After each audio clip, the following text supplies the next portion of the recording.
Chair, you have a live mic. Good morning, ladies and gentlemen. Welcome to the commissioner meeting this morning. We got a light agenda, but it should be entertaining, say the least.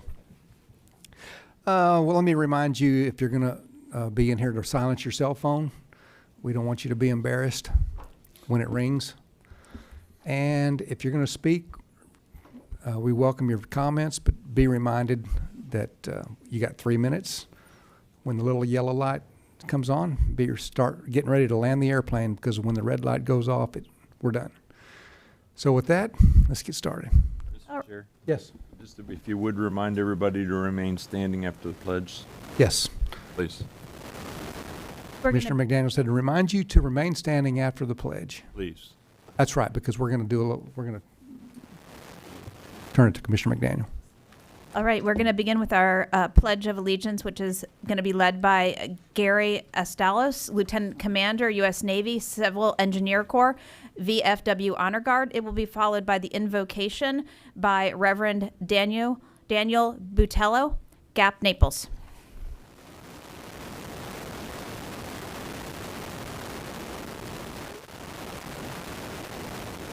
Okay. Yes. I pledge allegiance to the flag of the United States of America and to the republic for which it stands, one nation, under God, indivisible, with liberty and justice for all.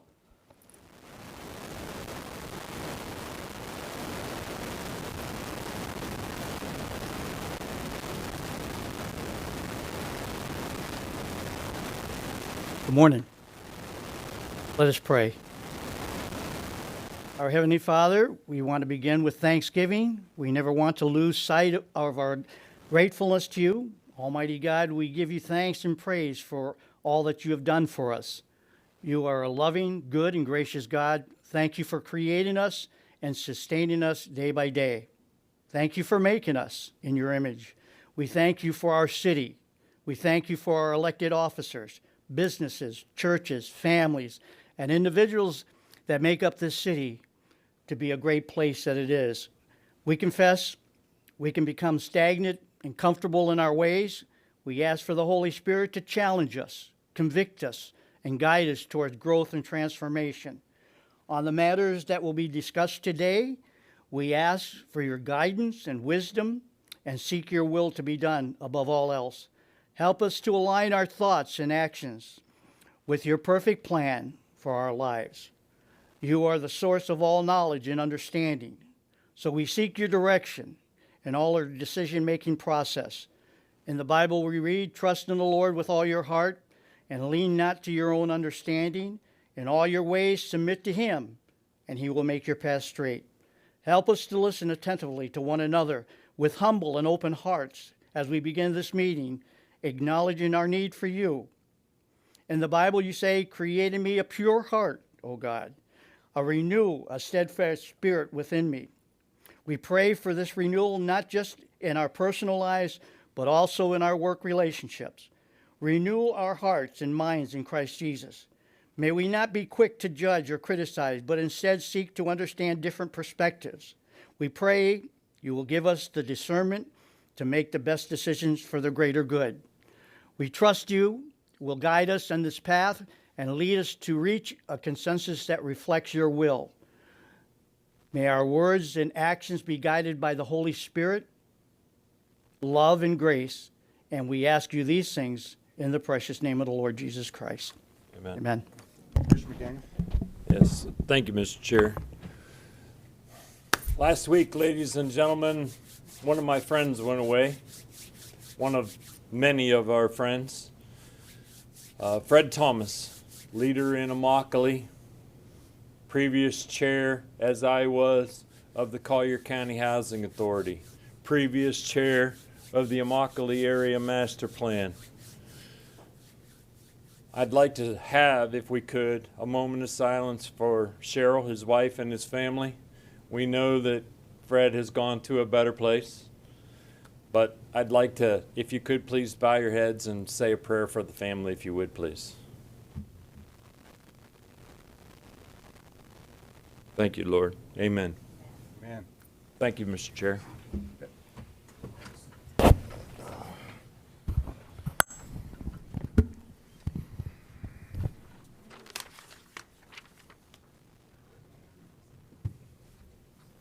Commissioners, agenda changes for May 28th, 2024.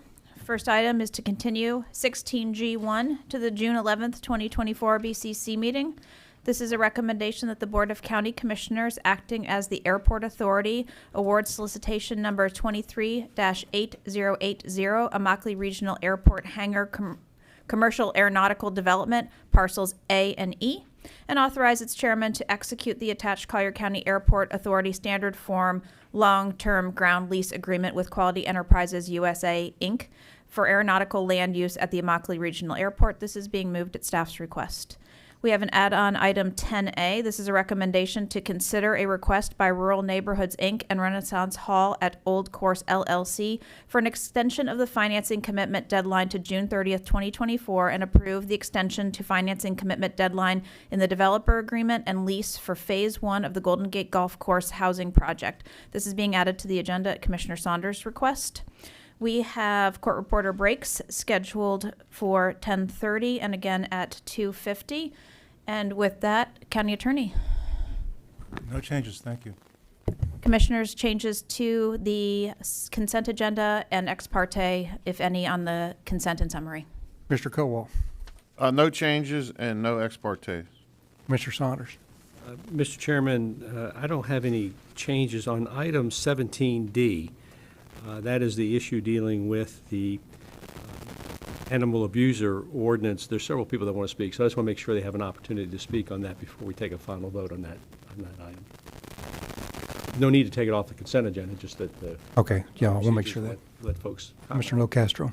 I have no changes. I just wanted to highlight, though, something on the consent agenda, not pulling it, but on 16B, it has to do with landscape on in several areas of District 1 and get money that we have gotten from the state and various other things, over $1 million, about 1.5, that we're going to invest in some areas around Santa Barbara and Davis that have been lacking for quite some time.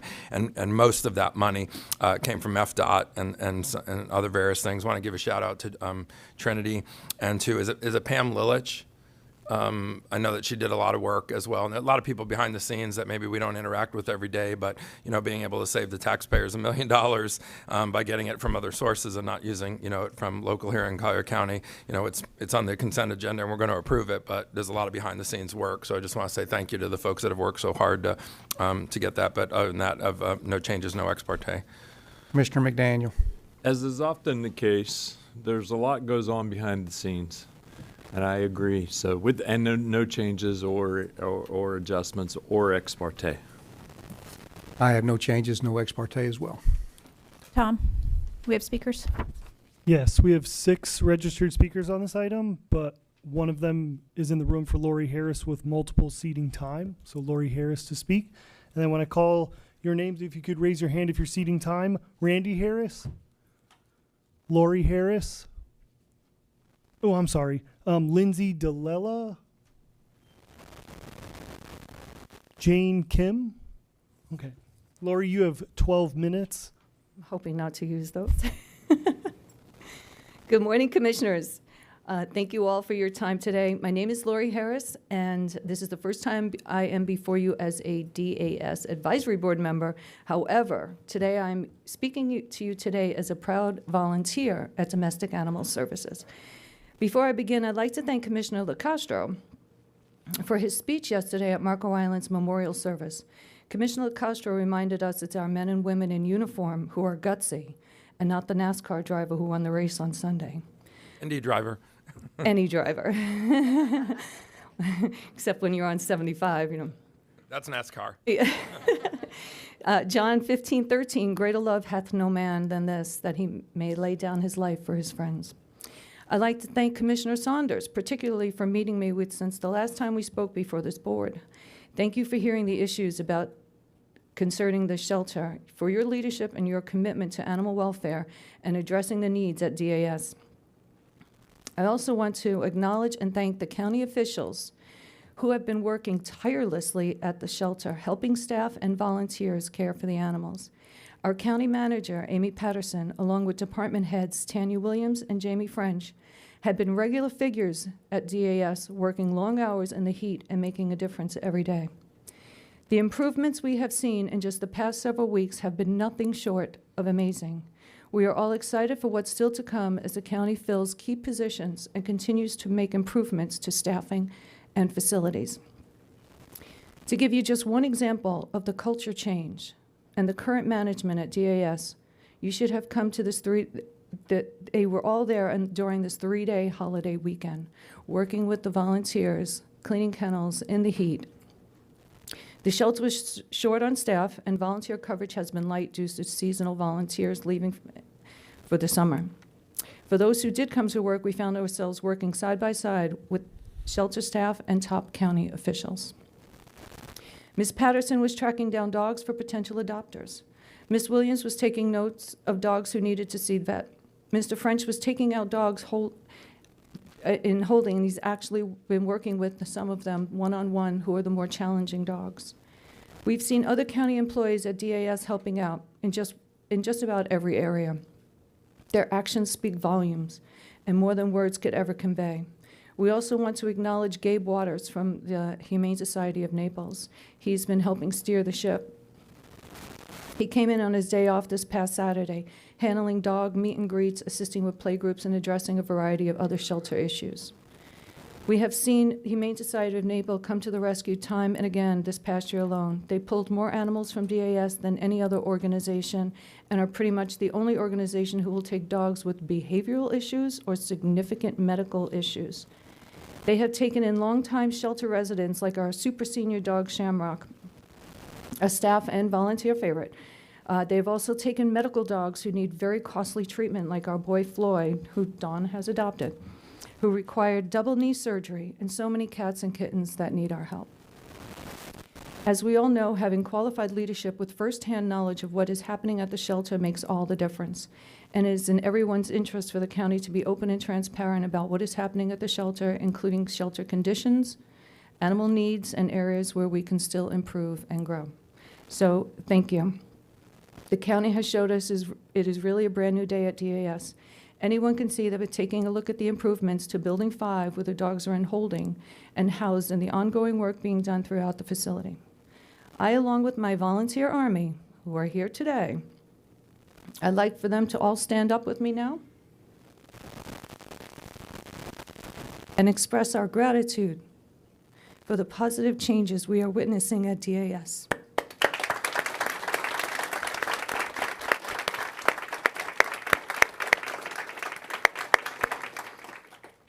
This is the greatest group of people, and I am honored to be part of that team.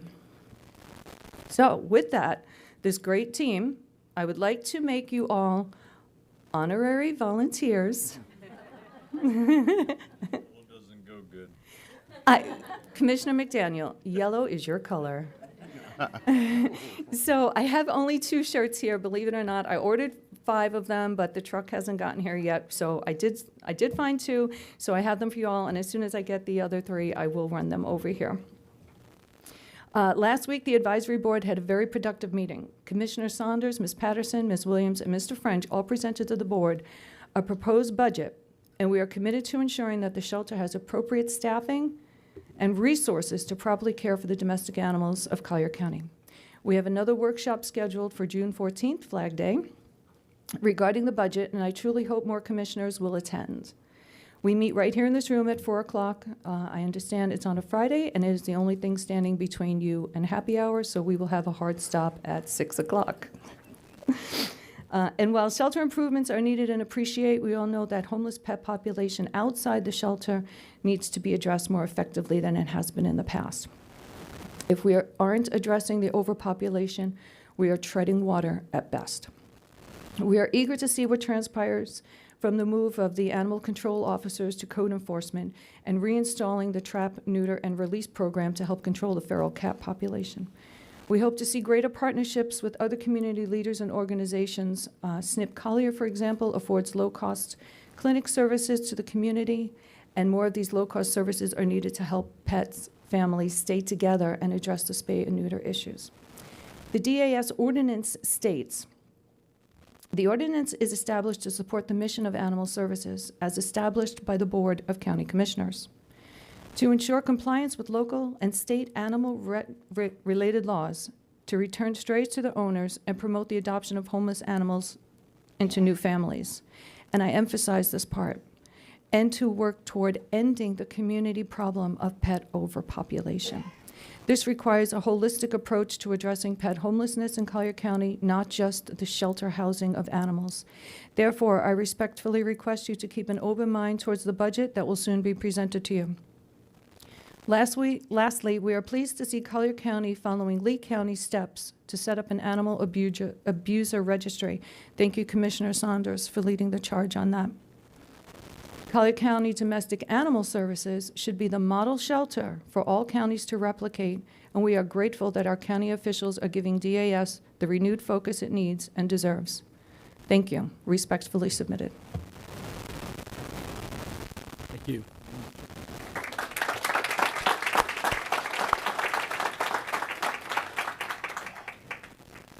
Who's next, Tom? That's all for public speakers for right now. We have a motion to approve the consent summary moved. agenda. Second. Moved and seconded. All in favor, say aye. Aye. Thank you, Commissioners. That brings us to item 3, awards and recognitions. Now, we have several today. We're going to start with our 20-year attendees. Item 3A1A, 20 years, is Lee Durrence, Operations and Regulatory Management. Congratulations.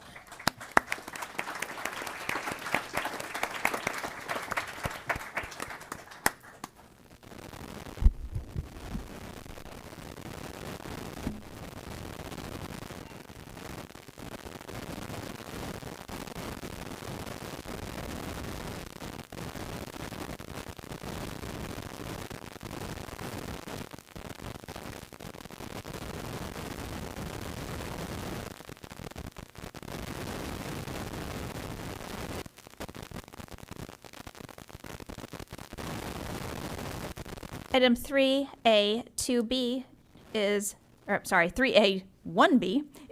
20 years Sherry Patterson, Code Enforcement. Congratulations.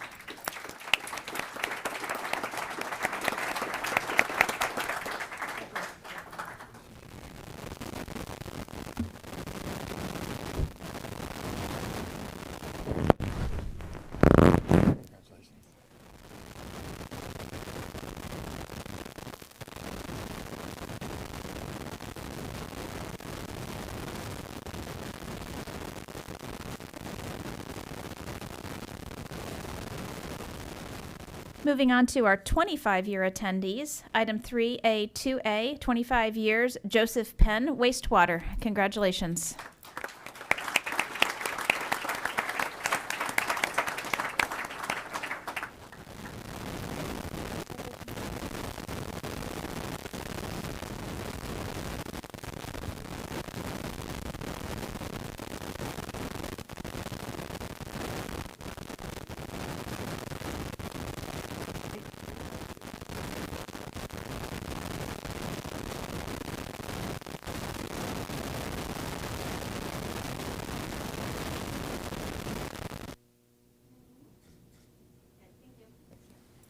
Appreciate it.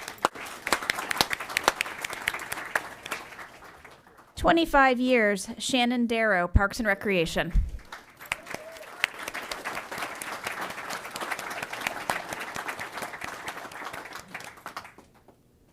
Congratulations.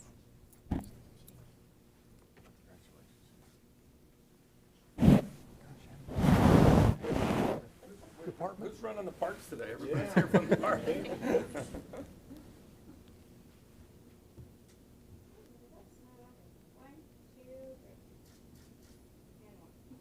She was moving. She was moving.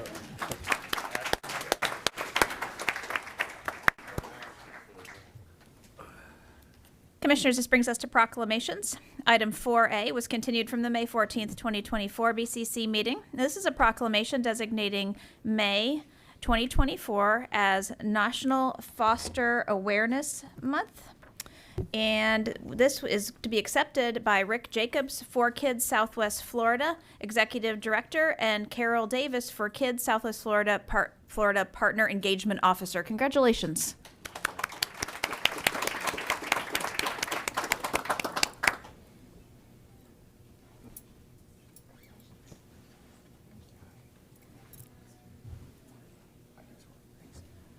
the K. Don't want to Collier County, we all know her.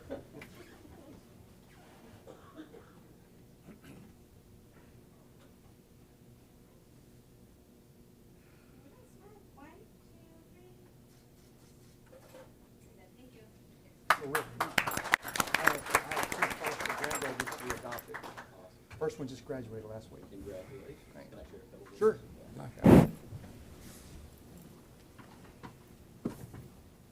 Commissioners, thank you. I just heard that Commissioner Hall had a couple of foster grandbabies, right, that graduated. Is that what you said, sir? One of them graduated. One of them. So We adopted them.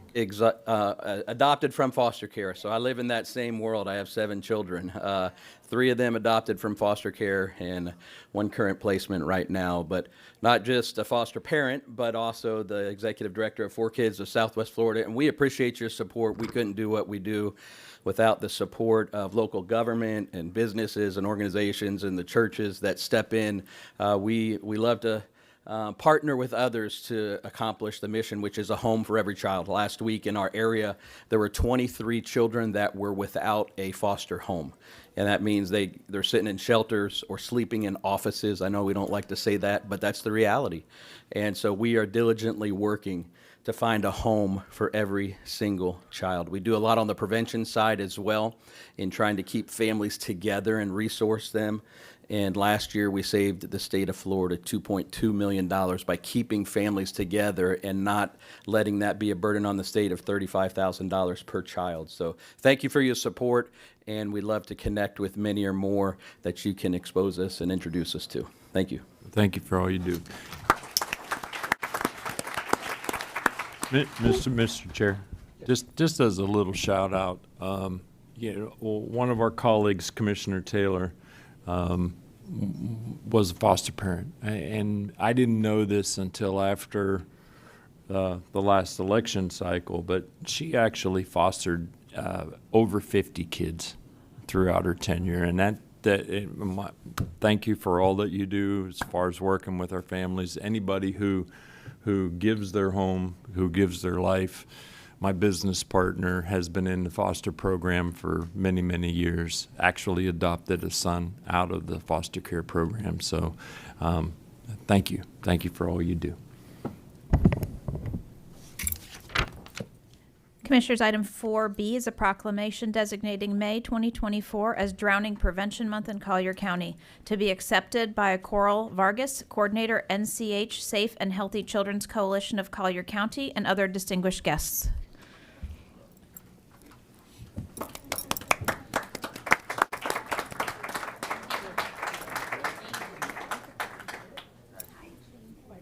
How are you? Terrific. Good morning. Hello.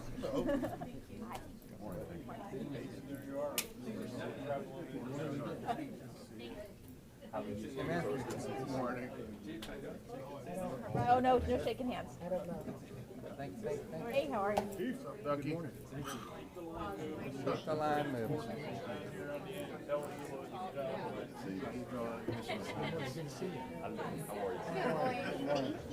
Good morning. Hey, how are you? Maria's trying to get you guys off. That's right. Oh, you good? Yeah.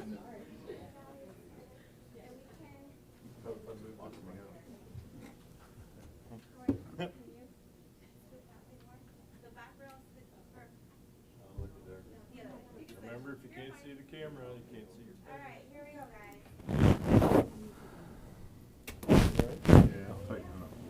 We're gonna smile. Ready? 1, can you tilt that proclamation forward for me? There you go. On 3. 1, 2, 3. And give it 1 second. Battery's dead. And now.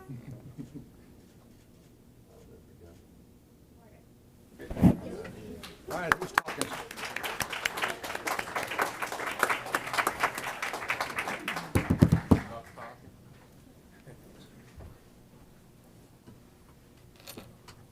You can say, thank you, Collier County Board of County Commissioners, for once again proclaiming the month of May to be Drowning Prevention Month. Grab the mic, young lady. There you go. I feel bad. Okay, wait. We value our partnership through not only this month, but the entire year to highlight the importance of water and swim safety awareness in Collier County. Drowning is the leading cause of death among children ages 1 to 4 years old in Florida. 99 children lost their lives due to drowning in 2023 in Florida. The last 3 years have been the highest number of child drownings in the state since 2010, when the Florida Department of Children and Families started tracking these numbers. In 2023, 2 children died from drowning in Collier County. This is, of course, means that the coalition continues to advocate for water safety and the layers of protection. This year is the 10th anniversary of setting the Guinness World Record for the world's largest swimming lesson single venue, where 1,308 children participated. Collier County Parks and Recreation played a crucial role in making this possible, and we are grateful for their continued support in providing Swim Central and keeping the community safe.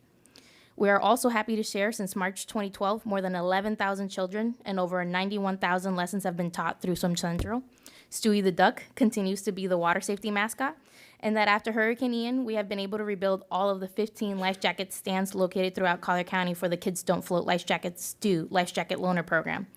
All of this is possible thanks to our amazing partners and coalition members, including the Florida Department of Health of Collier County, the NCH Healthcare System, Collier County Sheriff Office, Collier County EMS, North Collier Fire Rescue, Collier County Public Schools, Collier Cares, Healthy Start of Southwest Florida, U.S. Coast Guard Auxiliary Flotilla 93, and of course, Dewey the Duck for their continued support and all they do to keep children safe and healthy. Thank you so much. Mr. Chairman, I just wanted to add, drowning prevention is serious business here in the state of Florida, but also close to home here in Collier County. Just last week at Eagle Lakes Community Park, we had an emergency incident with a child, and thankfully EMS on the scene quickly. A child went to NCH,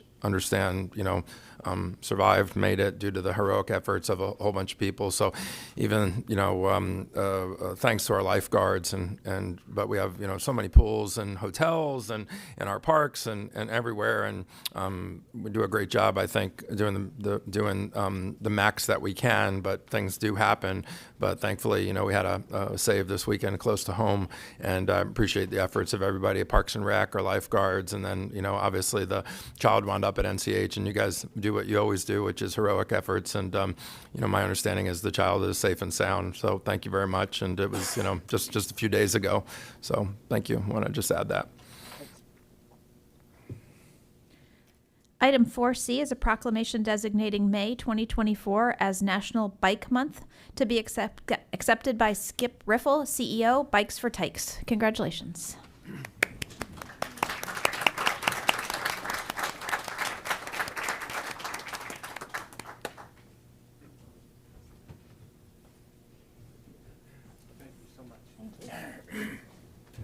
Appreciate everything. Thank you. Keep up the good work. Thanks so much. Thank you. Be sure to say a few words about what you do. I will. Thank you. Thank you.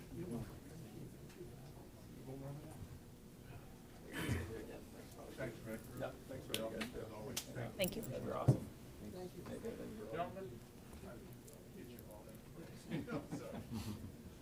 Little rippers. Those pedals. Where are you going, gentlemen? Yeah, get your picture taken here. Skip. Well, you're not paying attention. We had a couple of dry runs out here.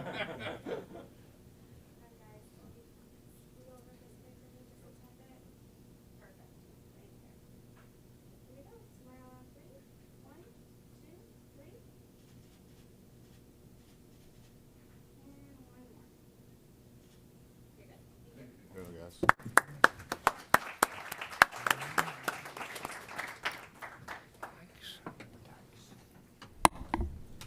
Commissioners, if we could get a motion to accept the proclamations. Hang on one I second. think Skip wants to. Oh, I'm so sorry.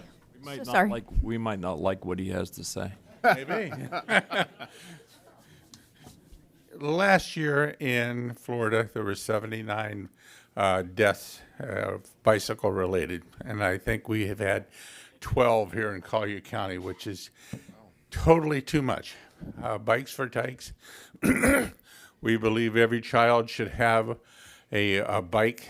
I'm sure we all remember our first bike, just like you remember your alimony checks the first month. But anyway, Since we started Bikes for Tykes 38 years ago, we've put over 47,000 bikes back into the county. We go through them completely. We have bikes that are just for people who work, as we find that if we give them one that looks brand new, it's stolen in 3 days. So we make it look like every other bike, but it's mechanically perfect. We have bikes that we are like brand new for special events like birthdays and such. But it's through a phenomenal group of men and women. I call them my unsung heroes. They're there every week working on the bikes. They don't look for any kind of thank you or publicity. I am so very blessed and fortunate to be able to step in front of people and tell about my unsung heroes and what we do. So I'm humbled by their efforts, and we will continue to try to do as much as we can to provide transportation not only to children along with instruction, but to those adults who need bikes to get around. This past Wednesday, we started a program in Collier County School System that we gave away 51 bikes to second graders at Parkside Elementary, and we fitted 101 helmets that we received from FDOT. So a bike and a helmet, and with the help of Collier County Sheriff's Department and the schools, they had a video on bicycle safety for these kids. Hopefully that'll carry on to their adult life. With that, I say thank you so very much from all of us at Bikes for Tykes. Have a great day. Skip, before you run, you mentioned this, but when did you start this program again? 1985. And I just wanted you to reemphasize that, because I remember back in the old days when you started this, and you were by yourself, I believe, at that time. Yes, myself and a friend of mine, Steve Bear, we worked at Bill Gallman Pontiac.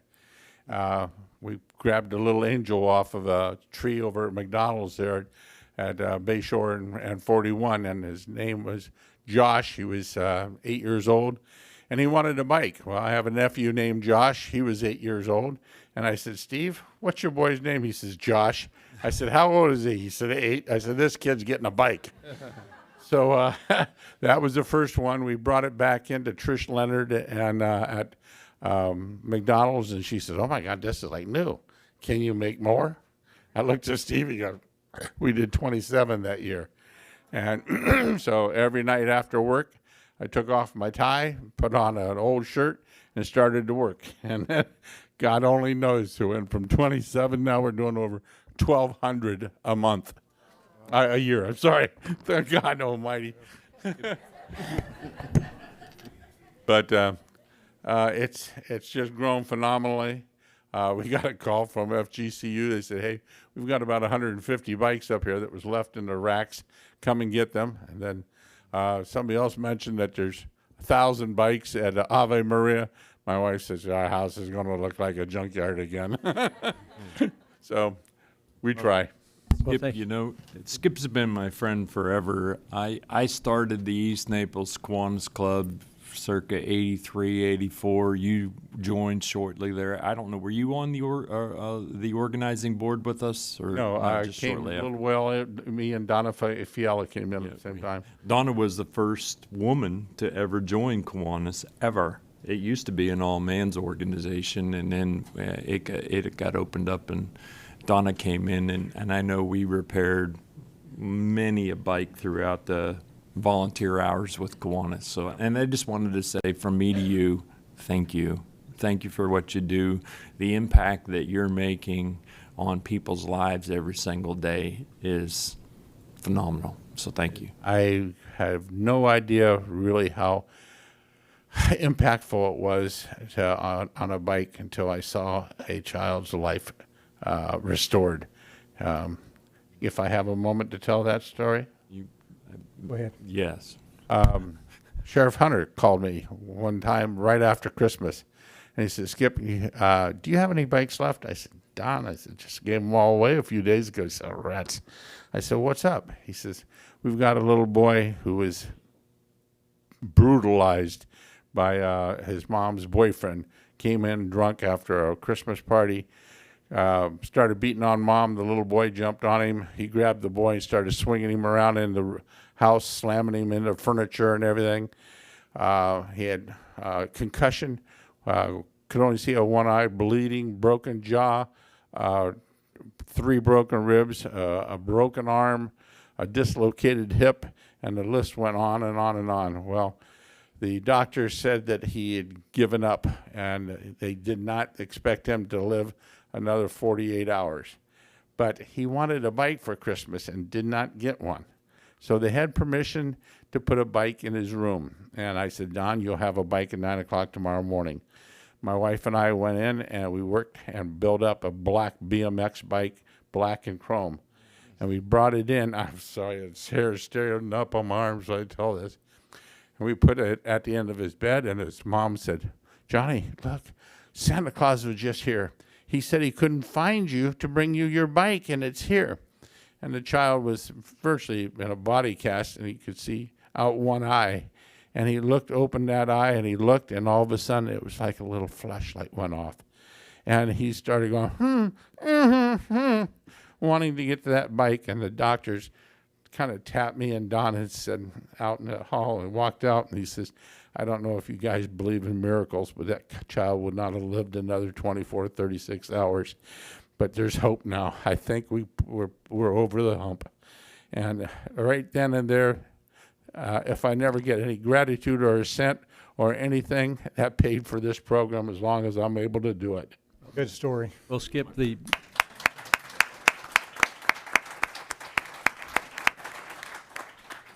Skip, there are folks like you that work quietly. You don't look for recognition or anything. You just do what is important. And there's folks like you that make this such a wonderful community. So I just wanted to take an extra time to thank you for all that you've done over the years. Want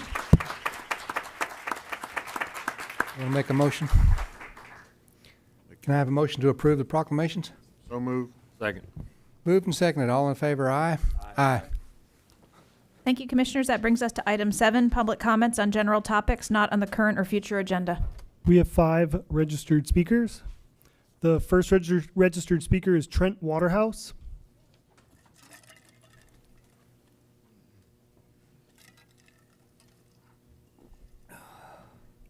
Your buddy. You have 3 minutes. Thank you. Commissioners Colwell, Castro, McDaniel, and Saunders. Thank you for meeting with the Pelican Bay Property Owners Association over the past couple weeks to better understand the details of the proposed opening of Seagate Drive to the Creighton cul-de-sac in Pelican Bay. Commissioner Hall, sincere thanks for tabling this matter and not adding it to the BCC agenda. The Pelican Bay Foundation, the Pelican Bay Services Division, Pelican Bay President's Council, and Pelican Bay Property Owners Association all appreciate this outcome. Pelican Bay fully supports bicycle and pedestrian safety and security within the 3 square miles of the Pelican Bay PUD. This is why the existing Myro Janka Daniels Boulevard bicycle route, 0.2 of a mile further east, already used by the Naples Pathway Coalition and Naples Velocyclists, is a safer alternative at no cost to Collier County that is supported by the neighboring residents, churches, elementary school, visual and performing arts center, retail shops, and other commercial neighbors. As part of Pelican Bay's very unique natural resource protection area, environmental stewardship duties, we will be working with Collier County staff on a future solution to prevent, in perpetuity, a 12th vehicle entrance with the associated noise management issues. The Pelican Bay Foundation has been vigilant in preserving its legal right to protect and conserve the Clam Bay estuary system, and the Florida Department of Environmental Protection has acknowledged our legal right to do so. Thank you for everything you do to keep Collier County the best community in America to live, work, and play. Thank you for your time. Thank you for listening.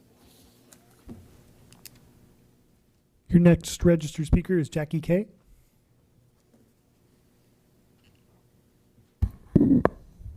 Good morning. As some of you can see, we are in full-blown spiritual warfare. The kingdom of God is being attacked by the kingdom of darkness. Antichrists are using God's name in vain and blaspheming the name of Jesus Christ by portraying him as a political mascot, evil, toxic, and corrupt. Blasphemy against the Holy Spirit is unforgivable because only people with hardened hearts and opposition to the truth of the gospel would refuse to repent of this sin. Matthew 12:31 and 32. The good news is that all other sins, no matter what, will be forgiven when we confess them to God, ask his forgiveness, and have a change of heart and behavior. So, what is spiritual warfare?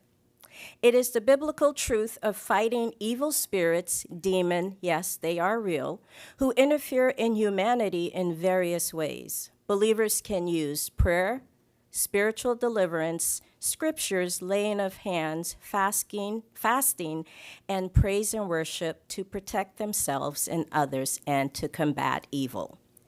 Since Jesus tells us in Luke 9:1 and 2 that he gives his disciples power and authority over devils and the work of the enemy, then why are so many believers afraid to speak the truth of the gospel and to boldly confront the lies being told about Christ? Who among you have the courage to stand up for Christ? Look around and see many believers deny Christ through their silence and unwillingness to preach the truth of the gospel. Even worse, many Antichrist church leaders, their members, and churches have joined Satan in his attack against Christ and the kingdom of God. Jesus gave his followers the commandment to preach the gospel to all the world.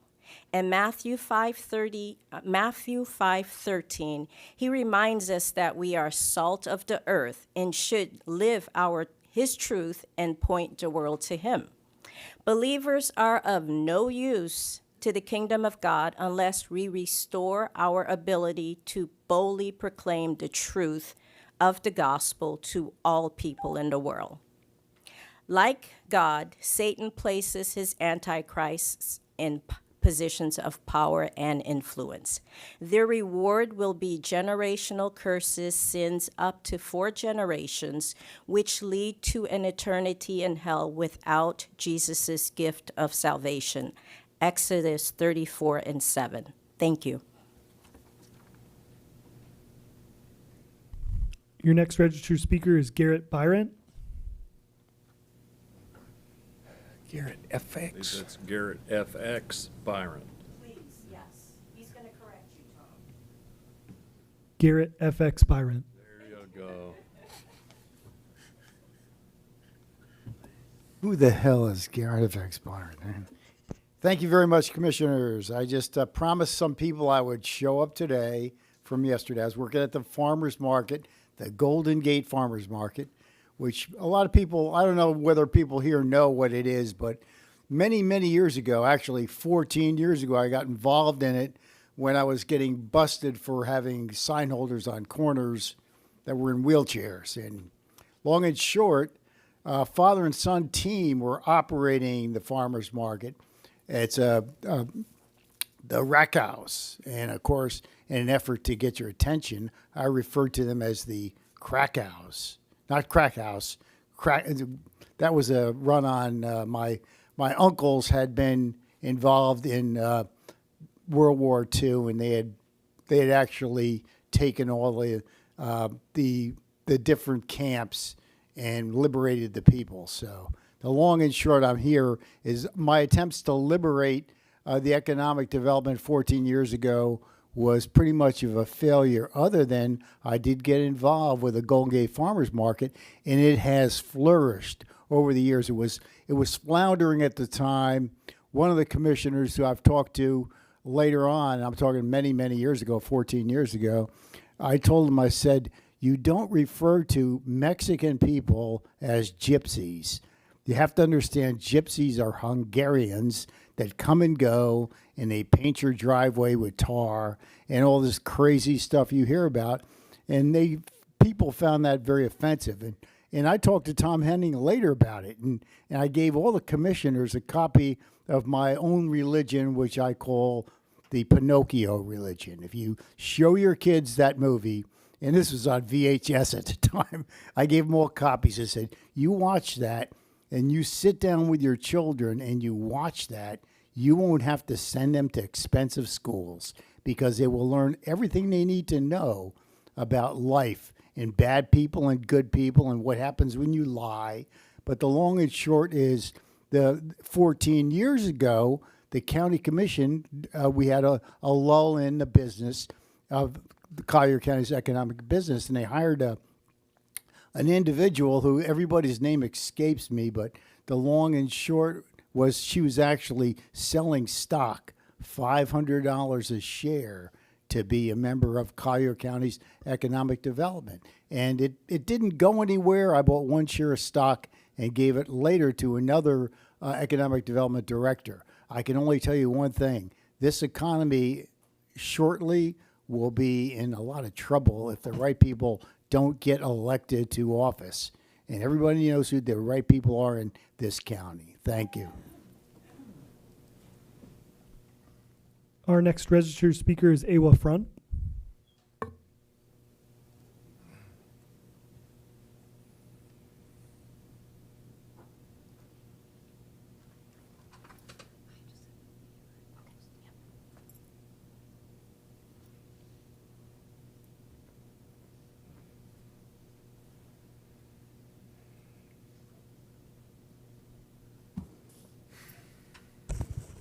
Good morning.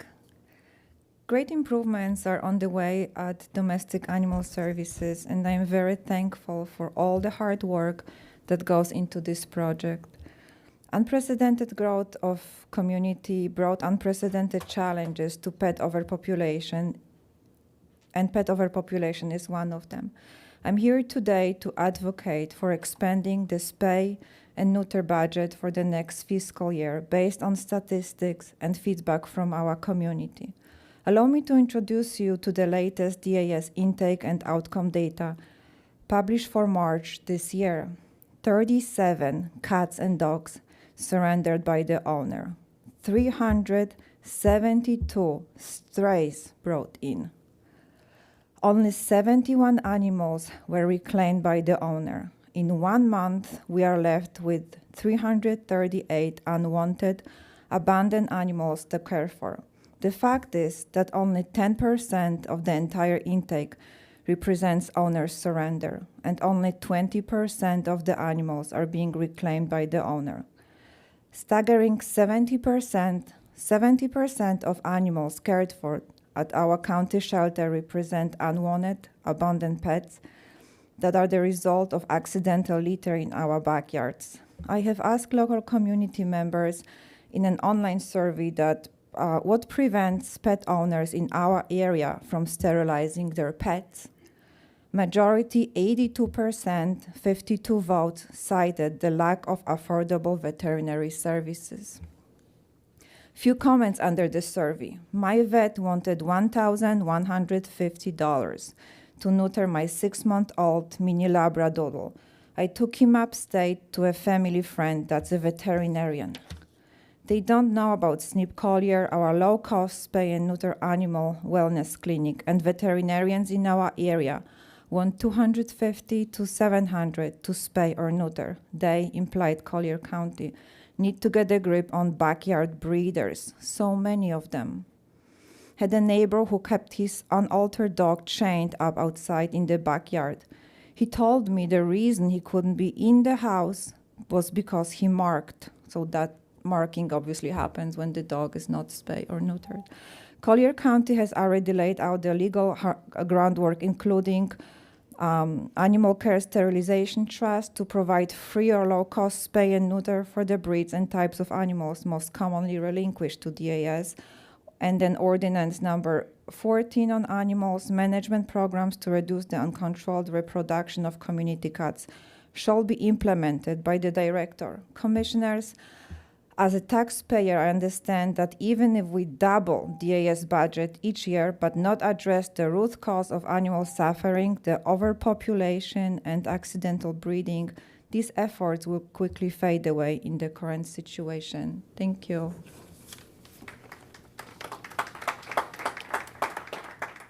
Your final registered speaker is Shelley McKiernan.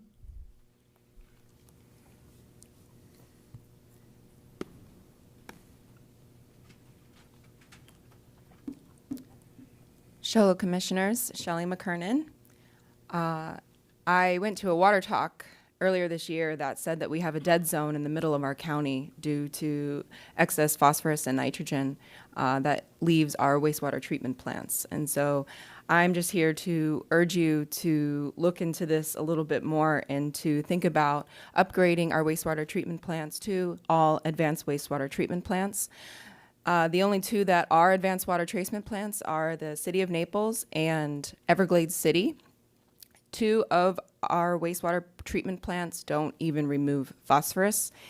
And because of that, in our oxygen has decreased 30% in the last 20 years on surface water.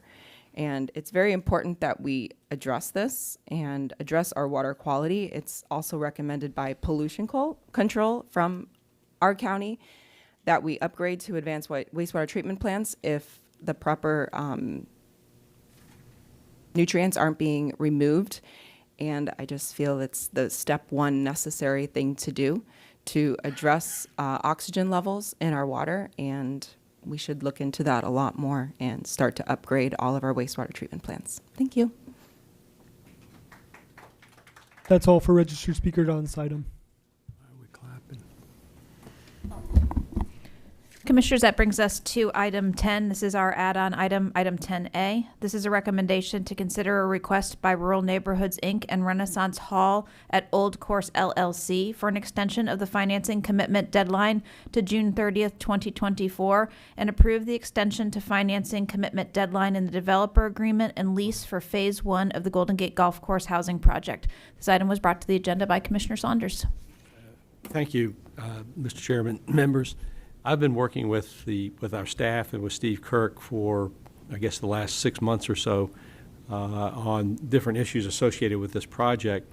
And Steve is here today. He's got some good news.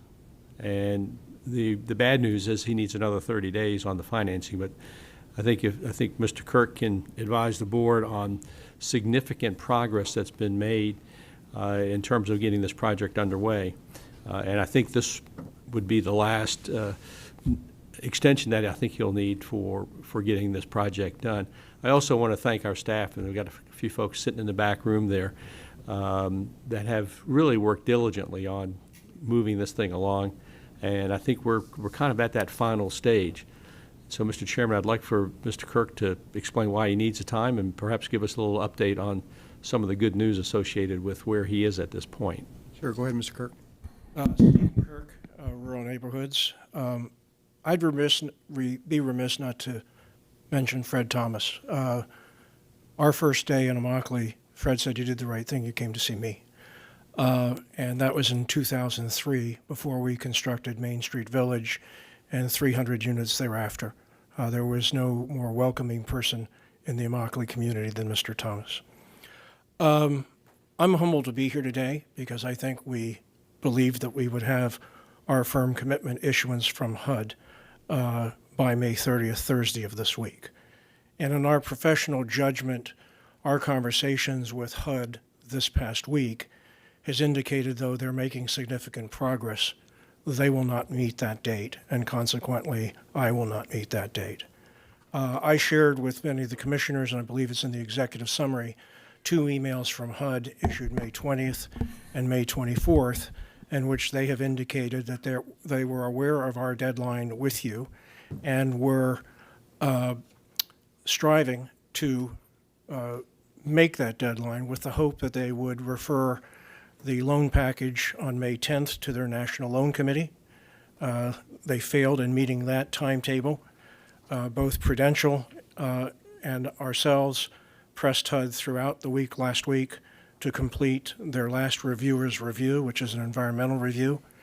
But we have an indication from HUD that all other reviewers have recommended the $57 million in loan commitment from them, and that as soon as the environmental review is received, we'll forward the package to the National Loan Committee. In terms of other progress, two significant things happened in the past 60 days since I was before you. South Florida Water Management District issued their environmental review permit, resource permit. That ERP is an important step. And the second and remaining issue from the environmental perspective was that with the help of Congressman Diaz-Balard's office, FEMA released their CLOM-RF and approved their CLOM-RS and forwarded correspondence to the chairperson of this committee. We have also worked with DeAngelis Diamond to do what we call a page flip internally over the past several weeks and reduced 17 pages of Word document clarifications in the plans and specifications to just a very few. And so we're grateful to the leadership of DeAngelis Diamond. They will be our $70 million contractor in the project and have been extraordinarily professional. Those are the comments that I have. We beg your indulgence to give us a little bit more time for HUD to act. I know you've heard from me a number of instances. I believe we have registered to speak, if they could be available, would be Prudential, who was the first mortgage lender, and the individuals who had the direct conversations with US HUD rather than myself, who basically communicated with Prudential. So if it's your pleasure, I think Prudential would be willing to join online. You think it's necessary? I think that would probably be helpful. On the phone, or? We'll listen. Our first registered speaker on Zoom is Alex Viorst. Alex, you'll likely be prompted to unmute yourself. There you are. Good afternoon. Can people hear me, or good morning? Yes. Yes, go ahead. Can people hear me? Yes. I'm here with my colleague, Helen Lee. Just want to reiterate what Steve said. The final open item on this transaction is the environmental review. We are confident we have fully addressed this matter in a way that should be acceptable to HUD. We've had several conversations with the HUD environmental staff as we worked through this issue to make sure we were addressing it 100% compliant with HUD expectations on this topic. It's being reviewed by one senior environmental staffer at HUD who unfortunately in the last 30 days, which has delayed completion of that review. That employee is back on the job. The importance of completing this review has been reiterated to them by both Prudential multiple times, as well as HUD's senior staff. So we do expect this review and approval in fairly short order. And then, as Steve mentioned, shortly thereafter, that's the last item. The transaction will go to National Loan Committee, which should add another week or so to the final approval process. The commitment for this deal has already been drafted so that we can compress the time between National Loan Committee approval and delivery of the actual signed commitment. We expect that in June. And unfortunately, we just don't control HUD's schedule, so we can't give you a more specific time frame. But HUD is fully aware of the timeline established by Collier County and the importance of getting started on this important workforce housing transaction. So that is our update. Helen is my colleague who has probably had a little more interaction with HUD. So I would cede any additional time to Helen to drop in anything I may have left out.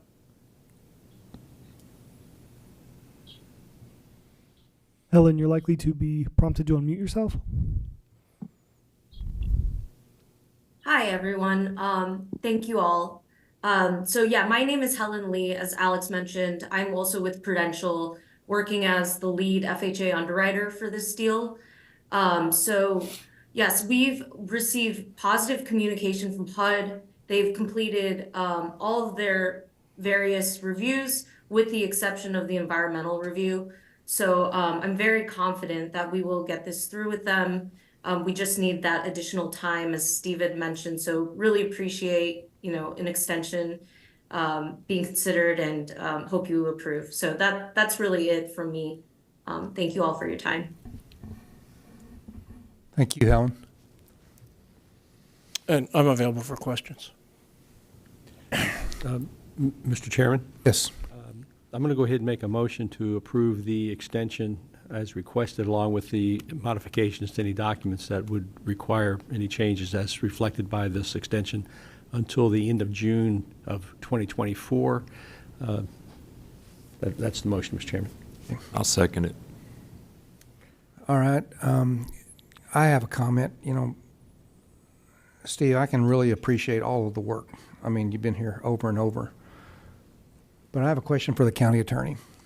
Is there anything that prohibits us from requiring a financial commitment on this extension? No. So, you know, my thing is I believe in everybody, but I count on no one. And I think that we should consider a pretty substantial, you know, the confidence is exuding from Mr. Kirk, from the Prudential people, the ERP's in, but at the same time, if we extend this and we go past June the 30th, I think that the county should be rewarded financially for it. So I wouldn't be, you know, I don't know, $100,000 commitment. I mean, I've done deals where I was $100,000 naked out there on a limb. I had to produce or I lost it. So I don't think it's an unfair ask. I just want to know what y'all think about that. Well, my question is, and again, I've done a lot of investigation. It's not unusual to have a earnest money deposit that goes non-refundable at some stage. It should be done, as a matter of fact. The investigations that I've completed so far, if we were to not grant this extension, we're looking at years to bring something out of the ground and go forward. Do County Attorney, do we have a non-refundable deposit today? I don't know off the top of my head, Sally. Oh, here comes Sally. Steve, do we have a non-refundable? Okay, I can ask the buyer if I can. He would know. Yes, he would. Sally Ashkar, Assistant County Attorney. For the record, Commissioners, Mr. Kirk is correct. There's no non-refundable deposit as part of this deal as it stands today. So while you're at the podium, will we have to renegotiate the contract to institute a non-refundable deposit? Well, we would have to do an amendment to the existing lease, I would think. Okay. An amendment to the existing lease or the contract? Well, currently there's a phase 1 lease that's in effect, and there's a developer agreement, so you would probably include it, as I'm talking out loud here, you'd probably include it as part of the developer agreement. Yeah. I'm going to make a suggestion, Mr. Chair, and that's just, I want to say it out loud. There are no more free extensions. I'm not really in for adjusting the contract and a developer agreement. And I mean, we've been playing with this transaction for 3 years, maybe 4. I don't know, too long. And so I'm going to say it out loud. I concur with you. If I'd had a little more lead time, knowing that this was coming and that this was, you know, Commissioner Saunders, grateful that you brought this forward for this extension. But I would prefer to let the extra deposit lie for now. Commissioner Saunders. Thank you. And I apologize to the board for not putting this on at an earlier date, but quite frankly, I was not aware of all of the details until we had a meeting in my office on Friday. And staff really went to work to make sure that we had all the documentation taken care of. So that's why it was a walk-on. And in terms of extensions, I agree that we're extending this for 30 days. We've heard that it shouldn't take that long.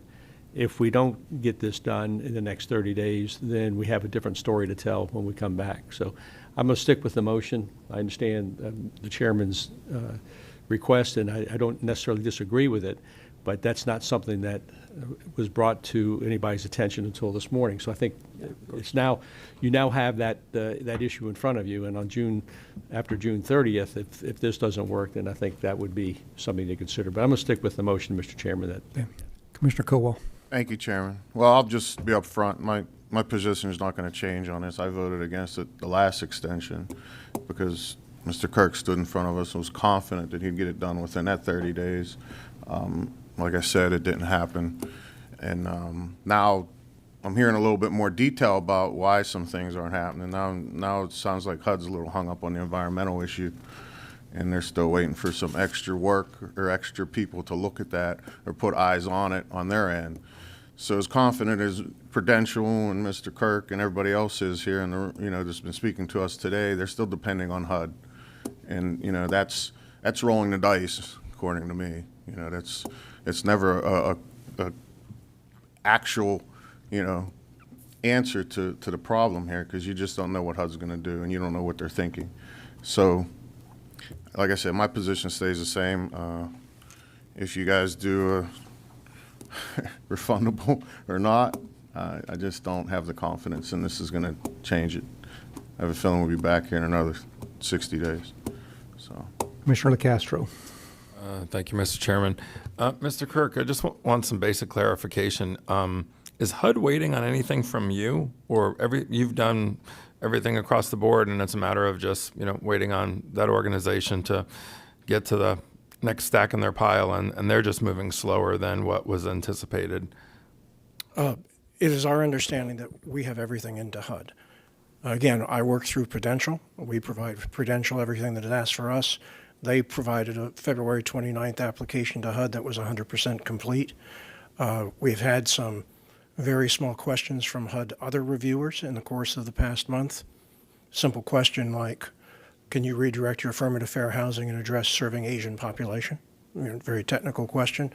We've similarly had an additional question in regards to tell us the difference between solid surface marble quartz countertops. Those are the only requests for information that we've actually had in April and May. Does HUD realize you're asking for another extension from us, and that, if we grant it, that the clock's really ticking on, have you gotten any kind of, I hate to use the word guarantees, but, did you get some apologies from them saying, hey, we're sorry we missed the deadline and you're going to have to go before the Board of County Commissioners with a little bit of embarrassment, egg on your face, or disappointment, maybe is a better word. But did they realize that, that us granting the extension, really, to me, I feel like, unless I hear something different, we're granting an extension to HUD to give them more time to get back with you. But in your conversations with them, or anybody from your organization, have you had serious conversations with them that, there's no free lunch? We've been burned before on extensions, but the difference here, I think, it still doesn't make me feel happy, but some of the extensions we've given an applicant before is because the applicant was dragging their feet or promised to do something and then didn't. This one seems a little bit different, and HUD moves at glacial speed possibly, and they also have a lot on their plate, so we might not be their number one priority. But did they realize the ticking time bomb here, and that you can only come to this podium so many times and say HUD promised this but they didn't do this, HUD promised this and they didn't do this? Do they realize that? Do you think you have their full attention? Yes, and egg on my face is how I feel. Yeah. So I certainly, we're certainly humbled by being here again. Prudential, who was on the line, probably could answer the question better. But this past week, since the email that we have for the 20th, in which they apologized for not getting it out May 10th to the National Loan Committee, that's attached in your agenda. Yeah, I read that. Prudential has escalated this up the HUD chain over the course of Monday through Friday of last week, doing everything we could to shake the environmental review loose so there was a possibility it would go before the National Loan Committee this week. So they can contradict me, they're probably not online, but I believe that HUD understands doubly now just how concerning this is, as does Prudential, obviously, by being here and being present in the meeting. So is it possible for a reviewer to ask us for one additional item? It is certainly possible, but we have no open requests with HUD at this time on any document that they... Do you think you're asking for a long, and I'm not a fan of super long extensions, but, it seems like we're, inching and taking small bites of the apple. I almost feel like I just want to do this one time, and then if you crash and burn, then, we sit up here and go, okay, how many more times are we going to do this? So Look, I think we asked Commissioner Saunders in our conversation last week through June 30th. I think we're willing to live that. I heard Commissioner Hall mention a non-refundable deposit if something else were to happen. I don't think that's unfair given the number of times that we've been before you. Okay, that was going to be my second question. What were your thoughts on that? We have $2 million invested on our behalf to date to get to this point. So, we're very committed to trying to get this to the end of the line. But, we would appreciate your support in an extension today. And I think, HUD is on notice from us. As I mentioned, Commissioner, that Congressman Diaz-Balart, we utilized his office to press FEMA forward because we were running into similar delays with FEMA last month. That resulted in the Clomar F being issued. We have every intention of reaching out to his office today or tomorrow morning to ask him to put the similar pressure through his congressional office on HUD for this to get this to the finish line. So just for clarification for me, what I'm hearing from Commissioner McDaniel, what I'm hearing from Commissioner Saunders in your motion is an extension with no financial commitment. But past that, if we're back at this podium in 30 days, a financial commitment is going to be something that you're going to motion for in a very strong way, right? So you're asking us for sort of one more freebie based on the information you have. Is that correct? No, it's not. Okay.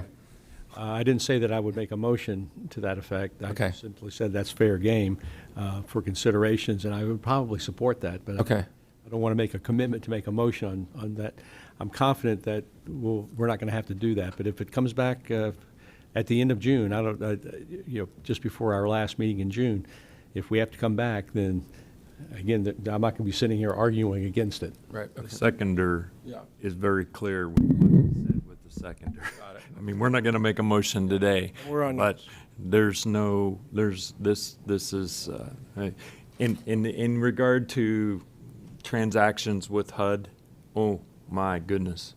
When I was chairman of the Collier County Housing Authority, I effectuated the $11 million rehab for Collier, or for Farm Workers Village in Immokalee, and that was all funded through HUD. And having somebody react, they're not going to express whether or not they care.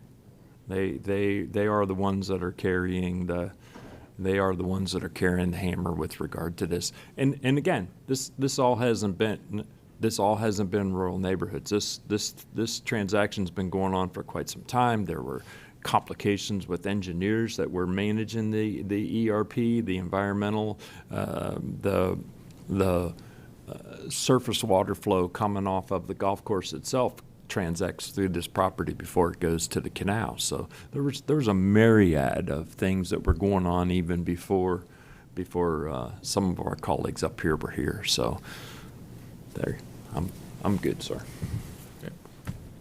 So I am not going to support the motion for the free extension, but we have a motion on the floor for that extension to June the 30th, and we have a second. All in favor of that extension, say aye. Aye. All opposed? Aye. So, Mr. Chairman, that passed? Or? It passed.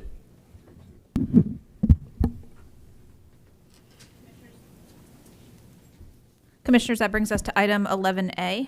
And this is a recommendation to approve the seller executed agreement for the sale and purchase of 2,247 plus minus acres of property at Williams Reserve at Lake Trafford, located in Immokalee at a purchase price of $20,770,000. The average of the two appraisals, incorporating all board directed changes from the May 14th, 2024 board meeting, and authorize the necessary budget amendments. Mr. Ed Finn, your deputy county manager, is here to present or answer questions. Thank you, Ms. Patterson. Mr. Chairman, Commissioners, I'm returning today with good news relative to our last meeting on this property. At our last meeting, the agreement for purchase and sale was presented to the board. After extensive discussion, the board approved some additional terms.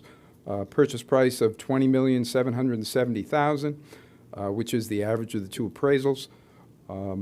If the county is unable to obtain environmental and other investigative reporting within The 6-month period, there would be a 90-day extension, an automatic 90-day extension of that, and the existing leases between the seller and the ag tenants are assignable to the county.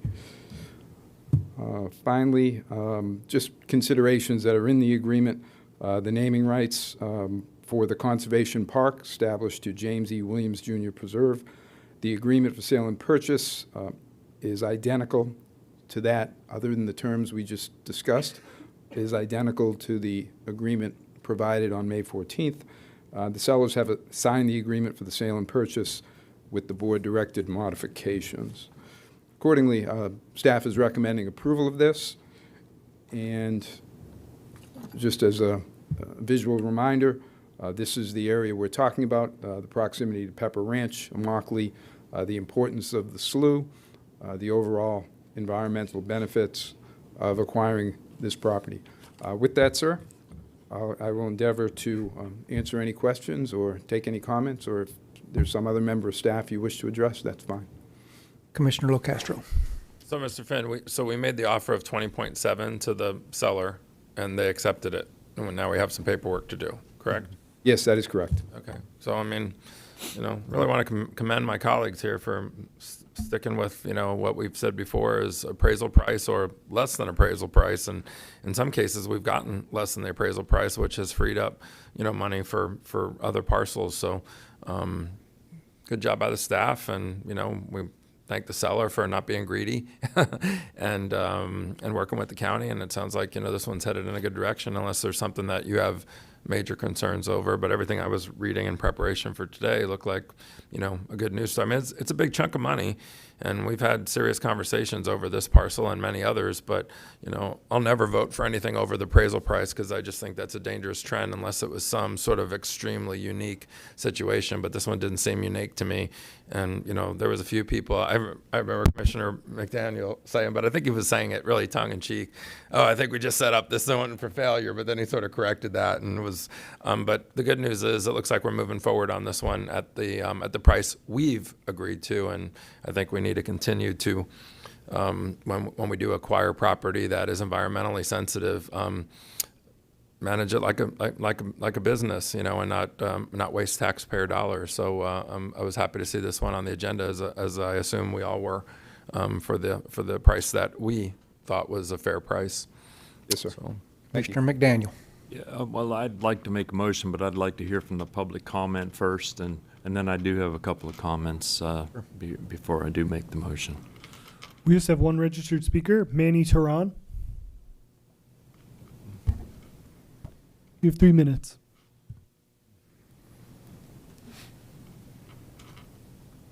Good morning. My name is Manny Tehran. I'm a soccer coach, and I'm the executive director of the Soccer Pick Cobras Youth Soccer Program in Immokalee. As you have been hearing over the past several years from me and from the Immokalee community, we are in need of recreational spaces. More importantly, though, Immokalee is in need of affordable housing. The community has voiced its needs, and Commissioner McDaniel graciously gave them the time to speak for a long time. Not gracious. I urge you to please approve the Williams Reserve contract and move forward with the affordable housing and recreational spaces. Immokalee is in need of your attention. Thank you so much. Appreciate it. Thank you, Manny. Thanks, Manny. Thank you, Manny. And Manny, before you leave, make sure you get up with Deputy Finn. He has some other information he wants to talk to you about and coordinate before you go today. You don't know him? Okay. Oh, can I go now, or you want to call on somebody else? You can go. Okay. First of all, I didn't correct the record. I did say out loud that it was heading for the wrong direction, but I will say that I am wrong once in a while. But it's so far and few between, it's difficult for me to remember. And we have your mom on the line, and she would like to correct the record. And mother is watching, and there's probably a tape out there that says that. But to that end, Can I correct you? no. You were wrong twice. Do what? You were wrong twice. The last extension, 30 days, remember? Yeah, I got you. Quit. You're not allowed to. Mr. Chair, you have to control the board. Very well, Lodge. You're not allowed. Go ahead. Sorry. There's another success. So, having said all that, I appreciate the movements that were going on. There are extraordinary circumstances that go on with this acquisition, the environmental concerns, the housing, the field space, the road right-of-way. There's just a myriad of extenuating circumstances that led me to believe that that extra 2.2 plus was a valid expenditure for us. Nonetheless, hooray for this. This is an amazing opportunity for our community to take advantage of. So without much further ado, I do have one comment after we make the motion and vote, if we do that, but I have a comment for direction for staff that I don't want to make part of the motion. So I'll make a motion for approval. I'll second it. Commissioner Saunders. I do have some comment or some questions. I support the acquisition, so this is not coming from the perspective of not supporting this, and I will vote for this, but I want to make I want the county attorney to clarify a few things for me, because we have some environmental issues, and I just want to make sure that they're properly addressed. I want to read a couple sentences from a letter that we received from Brad Carnell. Now, Brad is with the Audubon and is supportive of this, so I think some of the issues he raises are worth discussing. It said Audubon remains concerned that there may be pollution or contamination issues associated with the long-term agricultural uses, and we know all about that, and being downstream from the Immokalee Water and Sewer District operations. And then he refers to an old unlined landfill at the eastern end of the wetland slough running through the Williams farm. So I guess the question is, I'm assuming that landfill is not part of the acquisition parcel. That's first of all. Okay.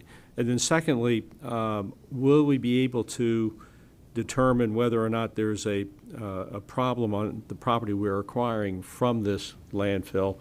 And if there is, what can we do about it? So, for example, I know landfills tend to, there's a lot of leachate that tends to move from the landfill into the water table. So I just want to get an understanding of whether that may or may not be a problem. And if it turns out to be, I want a bit of an explanation, Mr. Klatskow, in terms of the termination provision that we have, the due diligence period that we have, what our options are. We can terminate. If we're not happy with the reports that are coming in, we can terminate the agreement. Okay. Mr. Finn, is this something that will be part of the evaluation, just to make sure we're not getting something that's going to be a problem for us? Yes, of course it will, sir. And Ms. Cook is here if you'd like a specific staff to specifically address that. No, as long as the county attorney and you are confident that we have an out if we need it, that's all I need to hear. And if I may, one of the things that cropped up when this property first got onto our radar was the potential that this landfill or this extinct landfill was on the property. So one of the first things that we verified is that it was not, and that is my understanding at the moment. Again, just make sure when you're Copy that. environmental analysis. And then if we have a landfill that is unlined on someone's property, would that not be something that we should take some action on in terms of getting that cleaned up? And that's just a rhetorical question for you to think about, because I don't know how many unlined landfills we have, but apparently we're on notice of one here. Allow staff to look into that a bit. As I said, I can tell you what my understanding is. I have not seen the paperwork on it, so I'm going to simply say that staff will provide for me something in writing on what the status of that is. Thank you. Thank you. So we have this sales and purchase agreement is very well poised for the county. We have 6 months to look at everything we want to look at. If it comes back and we just absolutely can't live with something, there's also a language in the contract that says we can reduce the acreage. So it's not all or nothing. We're not just if there's something that we can't live with, we're not just throwing it all out. We can come back and negotiate a reduced acreage purchase for something. And so that's something that's also. If I may, sir, I think that in the event that there were some substantial concerns and we wanted to renegotiate the amount of acreage, there's the potential we could do that. I'm not certain. No, it doesn't. It's not saying it's automatic, but they're saying it's not zero. Yes, sir. Yes. We are a desirable buyer. Yeah. We have cash money. That is a good thing. So I just want to make that point. And so Commissioner McDaniel. And just to reiterate, Commissioner Saunders, I read the letter from Brad this morning as well. The contract does say, and I don't know, have they given us the phase 1 and limited phase 2 yet that Stantec did? We haven't got that yet, but upon execution, those are going to be given to the county within 3 days.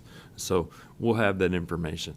And in communications, I'm told that the little bit that's popped up on those things is de minimis around the fuel stations and stuff from a farm forever. So, and just to, just to say it out loud, that the piece of property that is the old landfill over there was one that was brought to Conservation Collier twice, and we've not bought it. Just so you know, it's not on this piece right here. So with that, I'm still going to make a wholehearted motion for approval. I'll second. Motion and second for approval of the sales and purchase agreement. All in favor say aye. Aye. All opposed? Mr. Chair, while staff's still standing and we're on the subject, I would like I don't know if I need to make a motion at this, but one of the things that's imperative is as soon as possible, after we have a review preliminarily of the phase 1, phase 2, I want to give direction to staff to begin the GMP amendment process. A large portion of this needs to be swapped out of the RLSA into the RLSA, credits generated. I want to begin the GMP amendments to allow for those benefits to inure to the benefit of Collier County. I agree. And do you need a specific motion on that, or are you? That's more. You understand it, don't you, Mr. Finn? I do. My thought is we get a specific motion because those are actions that are going to require substantial adjustments to documents. So if that's the will of the board, then I'll make a motion on that. I'll second it. All in favor say aye. Aye. Very good. Mr. Finn, you'll be coming back here in 2 weeks, giving us an update, because a lot is going to happen in the next 14 days of this piece of property, correct? As far as moving forward on a few things. Certainly, we can give you a quick update on how we've done. We can verify we received the environmental reports and where we are with our own environmental study. Certainly happy to give you a quick briefing on that. Yes, sir. Thank you. Very good. I do want to have further conversation, maybe not now, but how we're going to pay for this from the table. I'd like to see some changes made to that. So will we have time to come back and do that at a later date? Yes, sir. In terms of the curve we're on, we're projecting 6 months or more before we come to closing. So certainly that's part of what we will be working on during that period is finalizing the interim financing, because the ultimate use of the property is going to be dependent on the planning, and ultimately that allocation may be different than what we do when we buy the property. Great. Got it. Thank you. Very good. Thank you, sir. It's a good time for a court reporter break. So why don't we come back at 10:40? 10:40. 10:40. 10:40. I need some time to eat.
Yes. Paradise Coast. Bring out a power. Chair, you have a live mic. Great. That brings us to the Paradise Coast update. Mr. Finn, get her done. Thank you. Hold on. Yes, sir. Item 11B is a recommendation to accept an update on the Paradise Coast Sports Complex regarding concert event location options. Mr. Ed Finn, your Deputy County Manager, is here to present.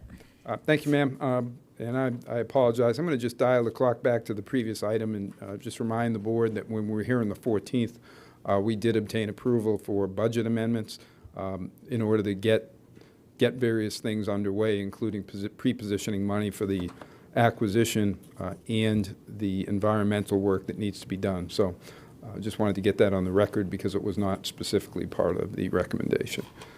Having said that, today's task relative to the Paradise Coast Sports Complex is to consider and accept an update on the concert event locations. Mr. Moses, the general manager of the facility, is here to talk about some of the specifics. I'll just bring the board current with where we are. During the May 14th meeting, the board expressed interest in exploring more options for entertainment events and requested information on stadium field protection.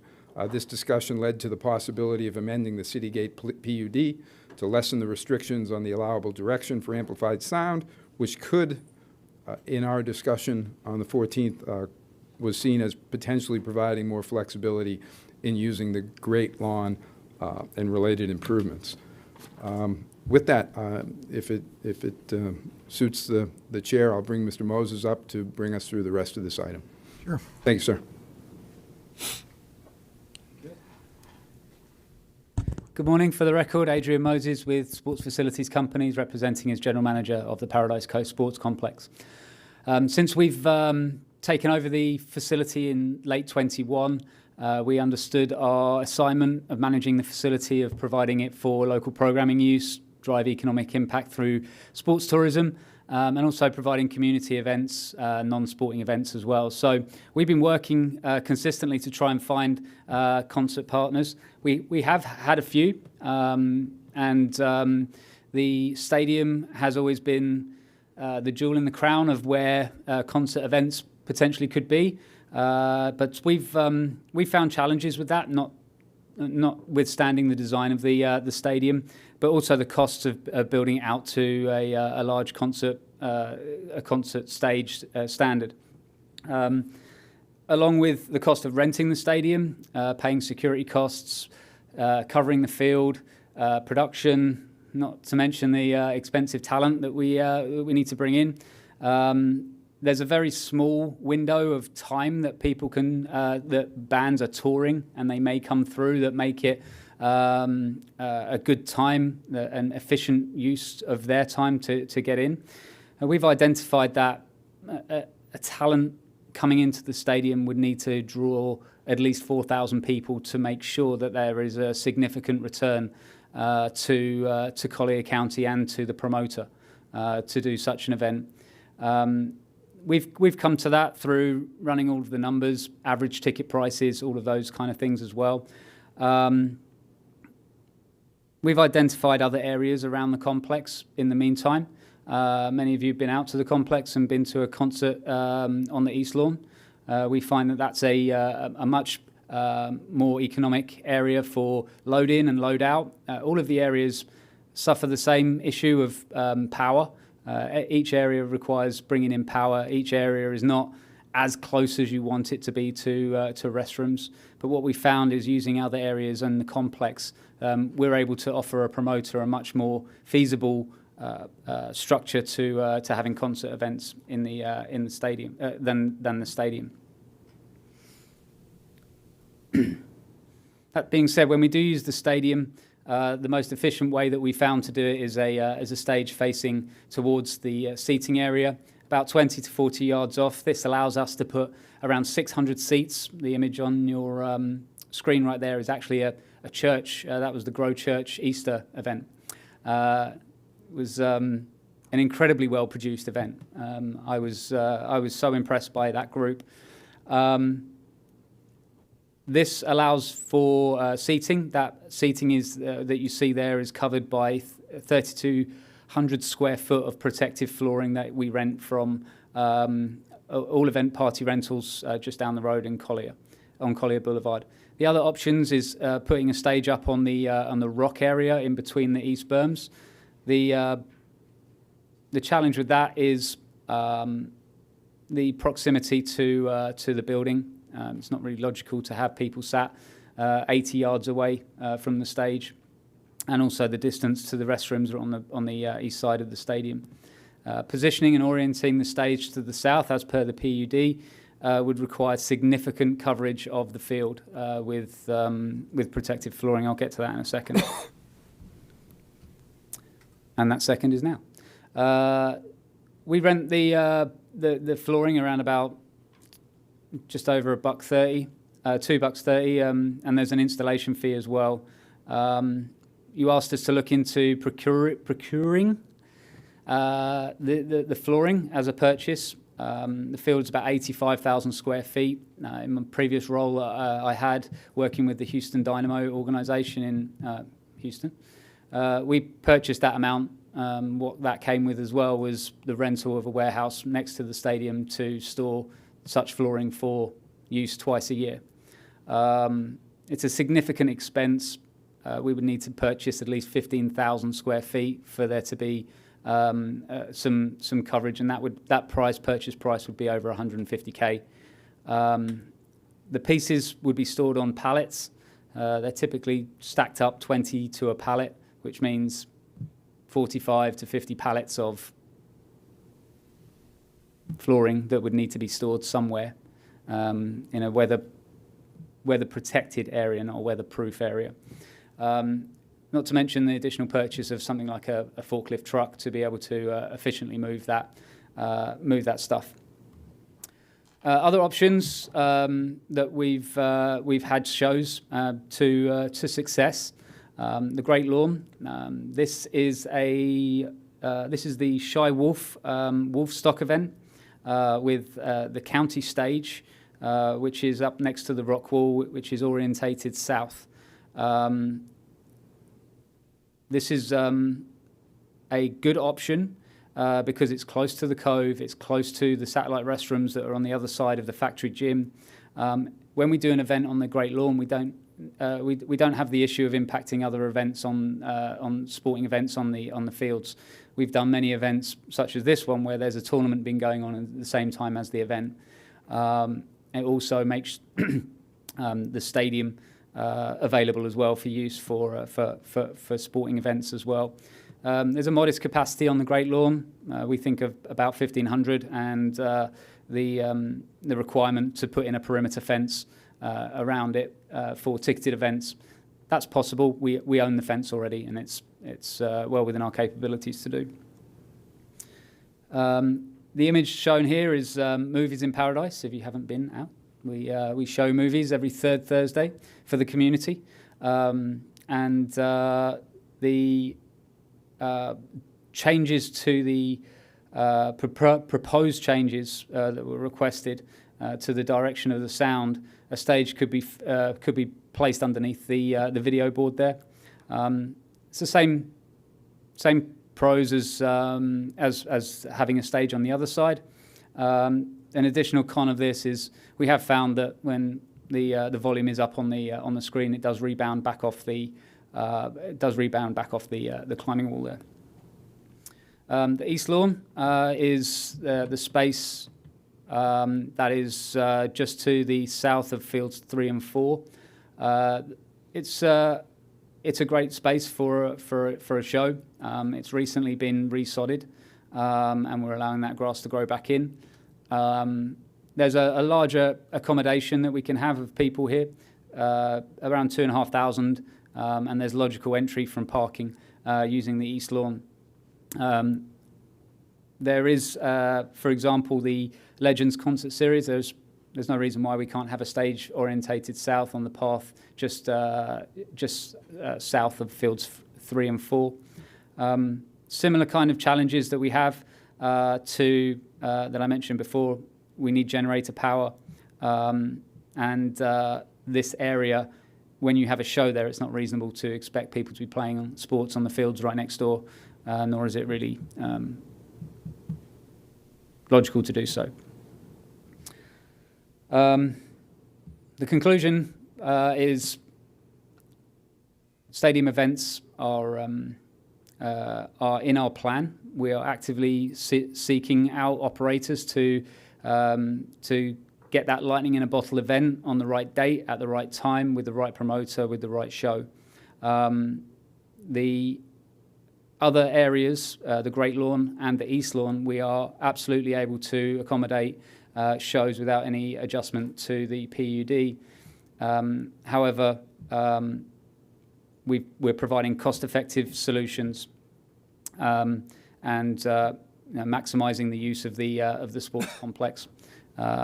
Use of the East Lawn and the Great Lawn, there's low risk to the actual any damage to the sports field.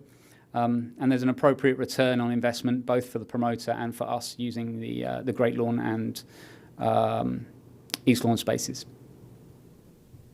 Thank you. Thanks, Adrian. If you have any questions, I'd be happy to answer them. Commissioner McDaniel. Yes. Good morning, sir. My first question is back on the actual field covering for the stadium. It was about $150,000 for that acquisition and in storage and moving and coming and going. What is the approximate useful life of that field covering for those pallets? Good question. I referred to Tom Mann from All Event Party Rentals, who has purchased the flooring, and I asked him what did he want out of his flooring. He said he wanted at least 15 years of use out of it. Plus minus 15 years. Mm-hmm. In so far since you've been managing the facility for the county, how many requests have you had where that was requisite to cover that whole field? The whole field? That's what I said, the whole field, yes. None. None. Okay. And so my other statement that I have to make is there's a counterintuitive thought process with me because of our engagement with a professional soccer team and its establishment and primarily utilization of that stadium. Will not these larger concert events be in direct conflict with the professional soccer team's use? Potentially. That's why the protection of the field is so important. But ultimately, we're looking at booking these concert events in the stadium outside of the soccer season. So there isn't a direct conflict, but there could be an issue if we had an event in, let's say, early February. There was damage to the field that took 6 to 8 weeks to repair. Then that would have a huge conflict of interest with the soccer team coming in. Okay, thank you. Commissioner Locastro. Adrian, that picture that you showed of the church that had, they had a function there. Obviously, the whole entire stadium field wasn't covered. It was just the area that they needed. Who paid for that? Did they pick up the tab for that? The church did, yes. Okay. What's the square footage of the entire stadium field? 85,000 square foot, give or take. I mean, realistically, we wouldn't buy 85,000 square feet of coverage. We wouldn't be covering the whole field. It would just be, if somebody wanted to have a concert, what we would cover would look like that church picture, give or take. Yep. So why wouldn't we buy, sort of at least phase one of some stadium? Because also, too, we don't know what we don't know. Like if you say, we've had, few requests to have something in the stadium. Well, if people on the outside know we don't have stadium covering, or they'd have to pay for it, maybe you're not getting as many requests as you thought. If you bought, sort of phase one of some field protection and then advertise, come one, come all, we have protection. A cost would be part of your contract, but you wouldn't have to, you would rent it from us at a realistic cost. We might be attracting more concerts. And like I said, we wouldn't have to cover the entire football field. It would just be a certain, footprint. And then, maybe as we got more business, we might add to that. Just sort of brainstorming here and I realize the cost and the storage, but if it has a 15-year shelf life, it would attract more use of the stadium. We wouldn't be covering the entire football field. It would just be whatever, that group needed for stage and speakers and all that. It would just seem like that there would be an affordable, cost-effective way for us to provide protection for our field so we could attract more events to it. And like I said, we wouldn't be covering the entire football field. It would just be whatever footprint that customer required. And it would seem like when we have a $200 million+ stadium, that having field protection somewhere in a storage unit would seem like something that, we probably should have done a long time ago, and it wouldn't need to be 85,000 square feet. It would seem like we would start with something much smaller than that and see what it would attract, and then grow from there, and then pass that rental onto the customer. I'm just thinking out loud, but I just think we're missing out on using the best part of the sports complex, which is the stadium. It just seems like that's the least used area until the football teams come, and I would think the football players tear up that field more than just putting a stage on top of the grass for a few hours. So I'm still sort of scratching my head on, we all want the same thing, which is maximum use of this taxpayer-funded super stadium, which is the biggest thing that we, own in the county. And at times I just think it's underutilized, partially because of some ordinances that we're looking to change. Maybe we built stuff facing the wrong direction, and we're dealing with that. But also, nobody wants to see us tear up the field, but I also don't want to see it underutilized. So I still think that maybe a little deeper dive into, buying at least some sort of protection for the field, maybe not all in one fell swoop, but in, some way that would, like with that church picture, that's not 85,000 square feet of protection. It's much smaller than that. So why wouldn't we buy sort of an amount like that initially, and then start moving some of our bigger events into the stadium? I don't know. I'm just making statements, not necessarily being directive, but it just seems like we're sort of fighting this for some reason, and I don't think the first step would be to buy 85,000 square feet of stadium field protection. I don't know what my colleagues think, but really I would just like to see this stadium utilized a lot more in all of the fields. It seems like we always sort of skinny every event down to the smallest, area, and then all those attendees look to the left, look to the right, and they see areas that are much nicer than what they're sitting in, and wondering why they're not sitting over there. Why the attached permanent seats are empty, and then everybody's dragging their lawn chairs and putting them in wet grass or the mud for an event. Anyway. But what are your thoughts? I'll ask just one question. Why wouldn't we buy like a smaller amount, an initial amount of field protection, and try to attract like what you saw for the church? That's not 85,000 square feet of protection, and obviously, they had a great event there. Why wouldn't we do that? Is that one of our options? It possibly. The example I provided here was the purchase of 15,000 square feet of flooring, and that would cost north of $150,000. What you saw in that image is 3,200 square feet of flooring. Yeah. Purchase of that would now be a cost that we could drive, rather than a cost being passed on to a rental company for that. But that would increase the cost of the rental for the operator. Sure. Just in the same way, it's not as if we're going to purchase it and then give it to them for free, right, and then we have to install it as well. So it's not going to be a huge amount of saving to an operator for us to purchase it, whether we rent it. Mm-hmm. If we rent it, then it's something that we don't have to store, and it's something that we don't have to manage and maintain during its shelf life as well. Ultimately, the events that require that amount of flooring, it's not that easy to get the talent in that you require to cover all of the costs. Mm-hmm. We had Air Supply Play 2 years ago. That was a $50,000 purchase. Mm-hmm. That was a lot of work put in by a lot of people to have a return of $11,000. And that was just under 2,000 people at that show. That's a lot of work. That's a lot of risk being put on the stadium for a show of that size. Conversely, we recently had the field being used by the Florida State High School. They paid the stadium rental fee for 3 days, the same way that an event does, and we return 3 times as much from a sporting event. So when we're talking about the financial aspects of utilising the facility, it's nice to have a concert in the stadium. I get that, but in terms of the dollars and cents, it makes much more sense for us to learn from what we've done before and program the facility in the way that we've been doing. And the reason we need that protection is the weight of the stage, right? Because, I mean, you got football players running up and down the field in cleats and tearing up the grass. And although the grass holds up very well, but it's the weight, right? It's a sports artificial turf, which is designed for sports. Right. It's not necessarily the actual turf. It's the base layer that gets damaged by heavy machinery coming over it. Okay. And through non-sporting events, we find that we're trying to. Chewing gum is the worst. Chewing gum and cigarette burns. Those are the things that, even though we're a non-smoking venue, it's difficult to corral that many people in a space.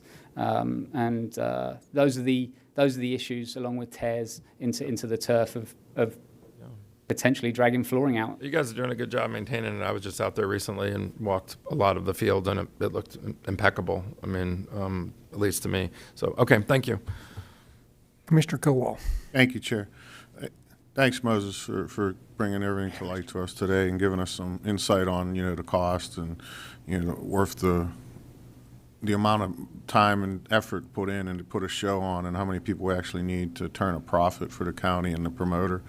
That's important, so to shed some light on that. But I was looking at this picture of the Grow Church event. Is that, what's under the stage? Is that not plywood? Where is that? Yeah, that's plywood under the stage. Plywood, right? So that's not really a flooring product. And then under the chairs is just where you put the flooring. Yep. So there's a much smaller footprint, like Commissioner LaCastro is talking about, than to do an event like that. But we still have to deal with the PUD, because in reality, we're only supposed to send sound to the south. And I think that's what you were harping on when you said that we need the full field covered to put chairs and that, and a stage at the north end of the field to send the sound south. And that's why you have numbers so big that, to have the covering of that size, because you wouldn't really utilize the stands. You would still use the football, basically the field itself as your seating area. Yeah, we've been working with staff to identify some temporary permitting options as well. Okay. But what you're looking at there is the same footprint that was there for air supply. So the cost doesn't really go up or down to the operator, whether we own it or whether we rent it, because we would still have to see a return on the rental of the flooring. And the other question I have is, we talk about the great, what is it, the great lawn? Yep. So the great lawn actually is two things, right? It's what we refer to as the amphitheater on the south end of the great lawn, and then the backdrop is the workout facility in that picture where the stage was in. Yep. So it's just facing two different directions, but utilizes the same grassy area. Yeah. Okay. So. Mm-hmm. So that'd be the great lawn there. Yeah. Yep. So it actually has two different directions you can go at. And those facility there, because we have the bars right there, right? So we have closer. Yeah, the bar's in the top left-hand corner. There is substantial restroom facilities just out of shot behind the in the top right-hand corner, by the. How many people do you think I can accommodate? Based upon square footage, I think 1,500. 1,500. So it's about average what some of our promoters have been doing. Right. Okay. Thank you. You're welcome. Thanks, Adrian. I guess my comments and my thinking out loud is just, why don't we just amend the PUD to allow sound to go where sound goes and eliminate the restriction? Then we still have all of these other options. And then regarding the flooring,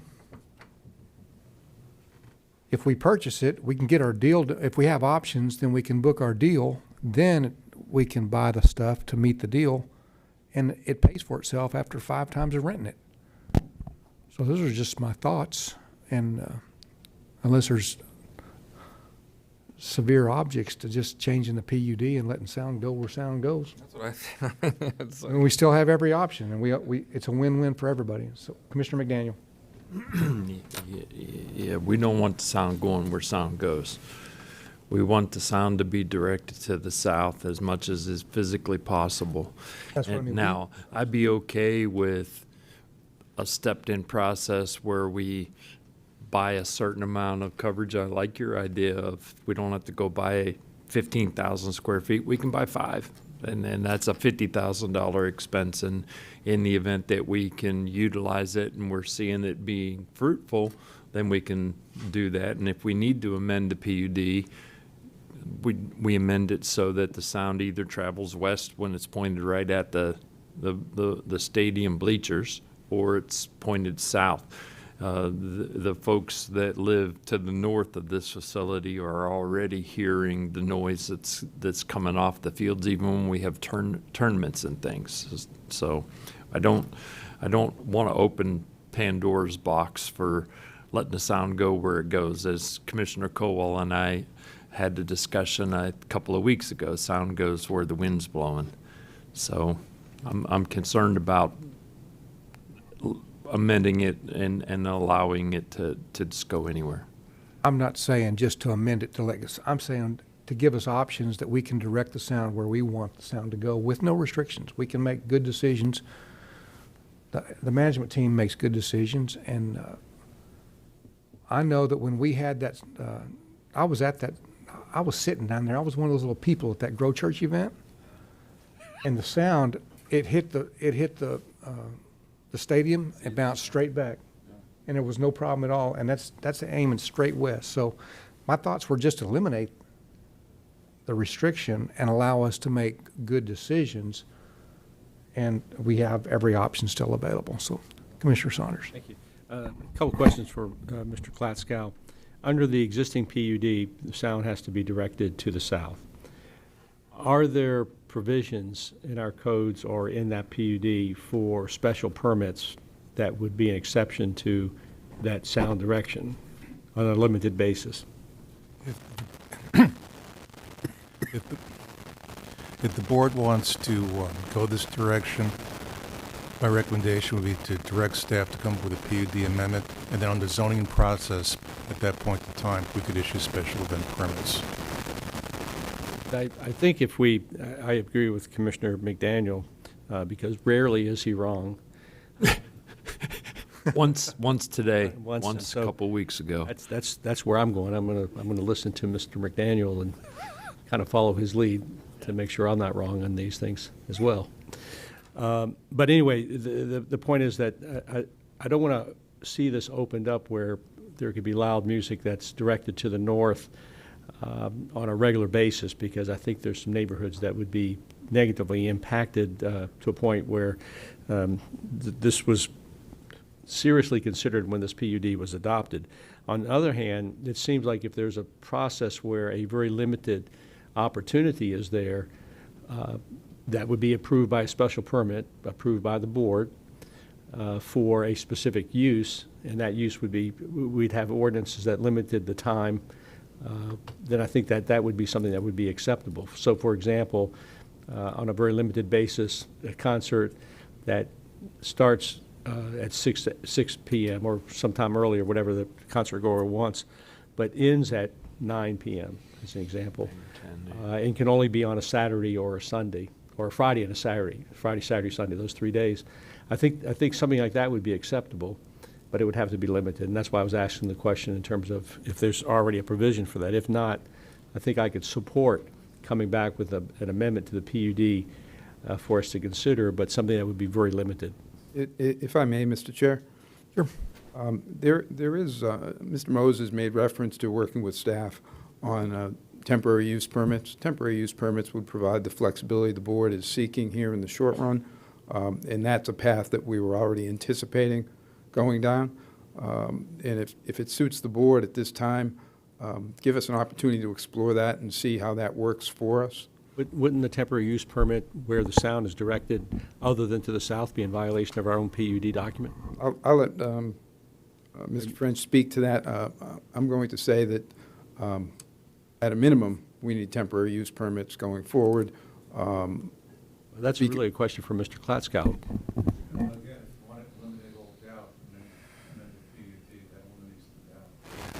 And in the interim, you can issue special event permits while staff is working on the GMP amendment. The GMP amendment is going to take some time to get through, so. So theoretically, we could direct staff to prepare some amendments that would be very limited in terms of special use permits. But while that's occurring, we could consider a special use permit, even though it's still in violation of our PUD. Yes, that's correct. Right. Well, I think that's a concept that I We're going to could. find, sir, the permitting is an administrative permit. But I think I'd want the board to approve those permits. Certainly. But that's just something for us to evaluate if this comes back. But Mr. Klatsika, what staff is saying is that we could approve, and you seem to agree, that we could approve a special use permit right now. If we direct staff to go through the zoning change, we could open that up. That's correct. I wouldn't have an issue with that, I don't believe, as long as we keep it very limited. Yep. Commissioner Colwell. Thank you, Chair. Just kind of on that note, just to follow up, I don't know if I want to be responsible for every special permit and approving or not approving, because then people will accuse us, if we don't approve one over the other, then they'll accuse us of being biased or something like that. So I think leaving it to the staff and them making that decision. I think that's why we have a PRAP board too, for like our parks and recs, because it keeps it from us exposing ourselves to voting up or down on a particular individual over a different particular individual once I have an event. So that's kind of my stance on that. And you know, you guys know I inherited the food truck park. You guys know in the Bayshore area, and you know, that thing on a regular basis, you know, we get complaints from the community around it because of bands playing on a Thursday and a Wednesday and a Saturday and a Sunday. I mean, there's probably more bands play there in a month than ever played at Paradise Sports Park. And there's a process. You know, somebody has a complaint, it goes to code. It cannot be anonymous because it's state statute. It has to be, the complainant has to identify herself, because we have an ordinance of a certain amount of decibels in this county that's allowable and not allowed. And a code enforcement officer is invited onto the property at the time of the music is playing, and they make a determination if it's in violation or not. I mean, that's the way it's always been, and that's what we've had in place for many, many years.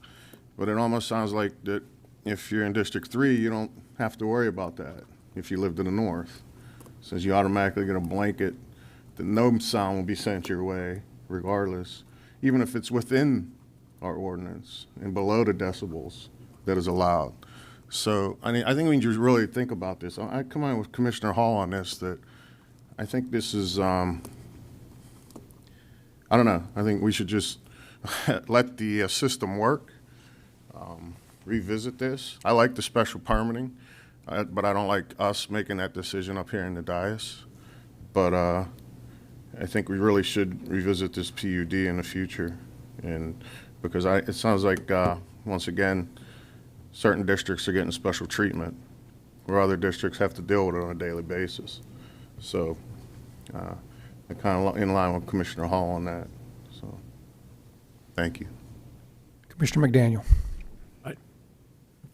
Not to put words in your mouth, but I think we're all saying the same thing. I'm not opposed to amending the PUD. We can get away with a special permit, a special event permit interimly while we're amending the PUD and lifting the restriction and allowing staff to make those determinations. We only have to interimly review the requests that are coming forward while because it's an arduous process. It's 6 months minimum to amend the PUD, so we really only have a 6-month period within which that we would necessarily be reviewing those special event permits, and then we can allow staff and or our operator to make the proper decisions with regard to the sound. So I'm okay with it. I think Commissioner Saunders' suggestion with regard to the special event permits gives us that latitude, controls the time, days of the week, so on and so forth, so that it's less of an offense to the folks that live in proximity. So I really think that's the path we should travel. So I'll make a motion in that regard. Can you summarize that motion? Yeah, I make a motion that we amend the PUD, and do you want to, I do have a question before we go forward. Do you want to go ahead and make the acquisition of the 5,000 square feet of field protection for the stadium now? You want to go ahead and do that? Well, my thoughts are, if we get the flexibility to create a deal, and then when we get the booking, if the booking requires us to purchase 5,000 or 3,200 or whatever, then we can do that with that booking, and it's paid for, and it's nothing we just have to paid for over a period of time. We won't get it all on the first shot, but like you said, four or five events. Relative to the acquisition of that protective equipment, I think you're exactly right. In the event we have an event coming at us, we'll have an opportunity to make a business decision, whether to rent or buy at that point in time. That seems reasonable to me. So relative to the special use permit, the board does have the option to allow that to be handled completely by staff, or bring it back to the board, I suppose, which we would do when we have a group of events, we would bring those at one time and seek to get those all approved up front. So in the event, interimly, while we're amending the PUD, even though we may approve a special event that's in conflict with the current PUD, it's a zoning in process that we could be able to get through, so we wouldn't be in violation of our own PUD. So we can, and we would only be picking and choosing for that period of time while we're doing the rezone. Then I'll leave the motion out of my motion with regard to the acquisition of the field covering. We'll just allow that to be an administrative business decision.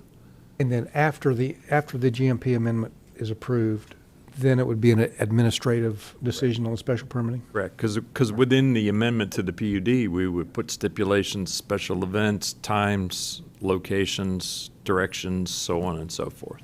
So, is that a close enough summary of my motion? It's perfect, clear as mud with me. Sloppy but perfect, yeah.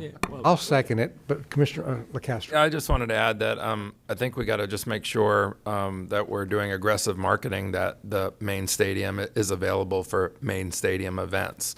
And I think, the Paradise Coast Sports Complex has been open long enough that I do believe there's a circle of people that have communicated that it's not available because we don't allow heavy equipment out there. We don't have the flooring. If you rent it, it's too expensive, and this, that, or the other. So if it looks like we're going to be more open to the possibilities, that's really got to be a big part of our marketing, because like I said initially, we don't know what business we're losing by people maybe thinking that the main stadium is where they want to be, but it's not available because of some prior decisions we've made saying, renting the protection was too expensive, or if you wanted to have an event, you had to pay for it fully on your own. So, I just offer that as an observation that I hope we're aggressively marketing, that everything is available for a price, but also too, if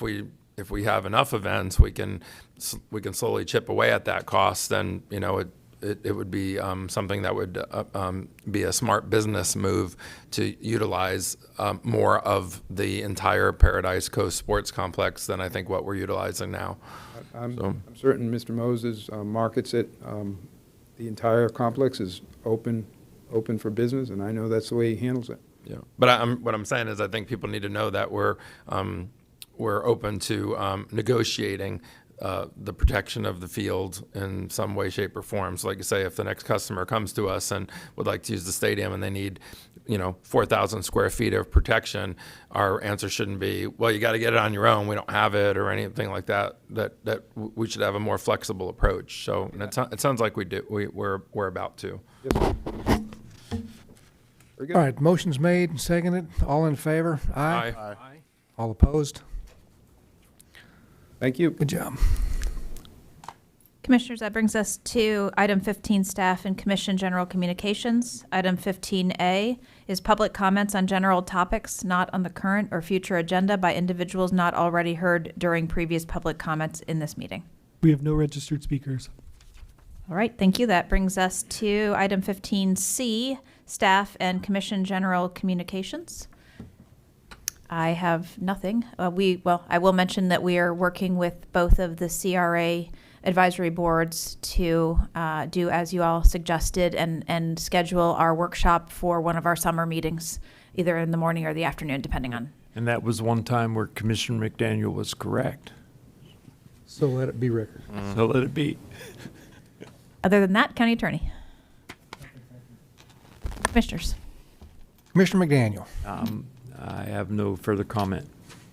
Commissioner LaCastro. Just very quickly, I wanted to give you just a quick overview of my last TDC meeting. I guess in short, I will just say I reiterated our desires that we get better bang for our buck. And Jay, who's our new director, he heard us, me, all of us loud and clear. And so we went through painstaking detail of examples like, is sending X number of dollars to Ireland, bringing us enough Irish people. If we did nothing, would we still get the same amount? So, I won't bore you with the details, but it was a very fruitful meeting. I think everybody got the message. And the message was, we're not trying to trim anybody's budget. We're trying to just move money around, and maybe that there's opportunities that we're missing, that it's not just business as usual and we send the same $110,000 to the same 4 German magazines. And so it was a really great meeting.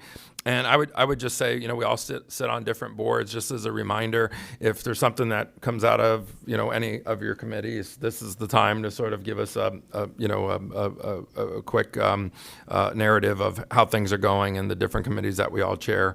But I liked you would like the conversation that we had at the last TDC meeting, and there's a bunch of homework assignments that they owe us back. But it was with understood direction from the 5 of us from conversations that we had. So I wanted to just say that. I wanted to thank Jamie French and his team this weekend. I had a few issues and some things I wanted looked at on Isles of Capri. And, while he was at DAS petting dogs and cleaning kennels and all that, simultaneously, apparently, he was also out on Isles of Capri. And we had code enforcement people out there because I had some concerns about some things that might have been happening on a Sunday. So, Jamie, thank you. And also just for the feedback, getting instantaneous communication from you, telling me yay or nay, and all the things that were happening, and I was getting the same thing from Tom and code enforcement. So I really am appreciative of that. Staying on top of that. And then lastly, I'll just say, I hope it didn't go unnoticed. We had a significant shortfall today of something, that was extremely critical, and it was Terry shucking her duties on brownies and coffee cake. I mean, did you notice in the back? Terry, you had a long weekend. It was Memorial Week. I mean, how hard was this?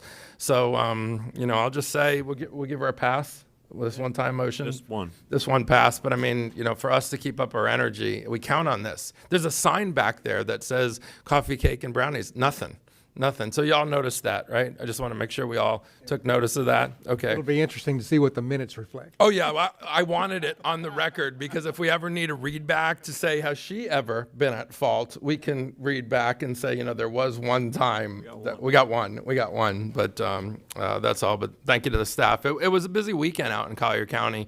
Like we always say, there's a lot of behind-the-scenes stuff happening. And very appreciative to all the staff did this weekend over the long weekend, making sure our beaches and parks and everything we're all good to go. Thank you. Mr. Saunders. Thank you. Just one quick thing. I had a meeting with Dr. Yilmaz on Monday, or rather on Friday, and he presented a document that was titled Data Voice Outage Management System, and I just want to congratulate and thank Dr. Yilmaz. And I don't know what other staff people may have been involved in this particular document, but it sounds great. I know it should eliminate a lot of the problems that we've had with a water outage and people not knowing exactly what homes are affected. So this was quite an accomplishment. I just want to thank Dr. Yilmaz and all the other folks that may have been involved in putting this together. Mr. Colwell. Thank you, Chairman. I actually have some things to say today. I don't typically, I usually like to get out of here, especially on a short day, but I want to make sure the citizens get their money's worth out of us, so we're going to stay a little longer. One thing I just wanted to question, I don't know, maybe staff can help. I haven't really been hearing a whole lot of what's going on with the Collier County Sheriff's Office forensics building and where we're at or what's going on, or is there anything something you can shed some light on that? If I could, Mr. Chair, Edward Finn, Deputy County Manager. That project went back out to bid 2 weeks ago, I believe, so it'll probably be a 60-day cycle before it comes back to us. We're prepared to move forward with that as soon as we have a bid that'll work for us. That item had gone out to bid one other time. There was a single bidder. It was substantially over the engineer's estimated cost. So we went back out to bid to see if we could generate a little more interest in the project and ensure that we're getting good value for the bid price. Okay, yeah, because I just want to see us keep, kicking the can down the road and to the point where construction costs and everything, how everything's going right now in this world, everything just keeps getting more expensive. So, I don't want to time ourselves out to the point where it's too expensive to build, especially for what we have, Yes, sir. there Yes, sir. to use. Your point is well made. You're absolutely right. All right. Secondly, are you aware there's a new CRA director? Yes. Okay. I met him at a ribbon cutting the other day. I didn't even realize we found somebody. We really like him. Okay. All right, so I like Royal we. Okay. All right, but listen, I know I was kind of harsh with the sports park thing, but myself and Commissioner Hall went around, and I don't think Commissioner Costa was here when that project kicked off, and I think we're probably at about $170 million into it. I just want to make it work. I just want to see it work.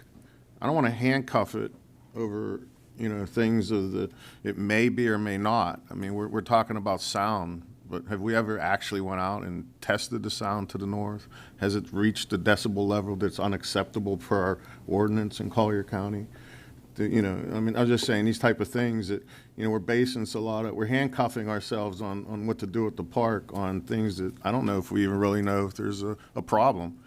So, I just want to see it be successful. I made a promise to my constituents that, it was a big price tag, but I want to make sure it's successful in every way, and we work to make it successful because I think they're owed that. So I don't want to, keep harping, the loud minority sometimes in our government rules our silent majority, so, you may have heard that before, but I just wanted to get that across.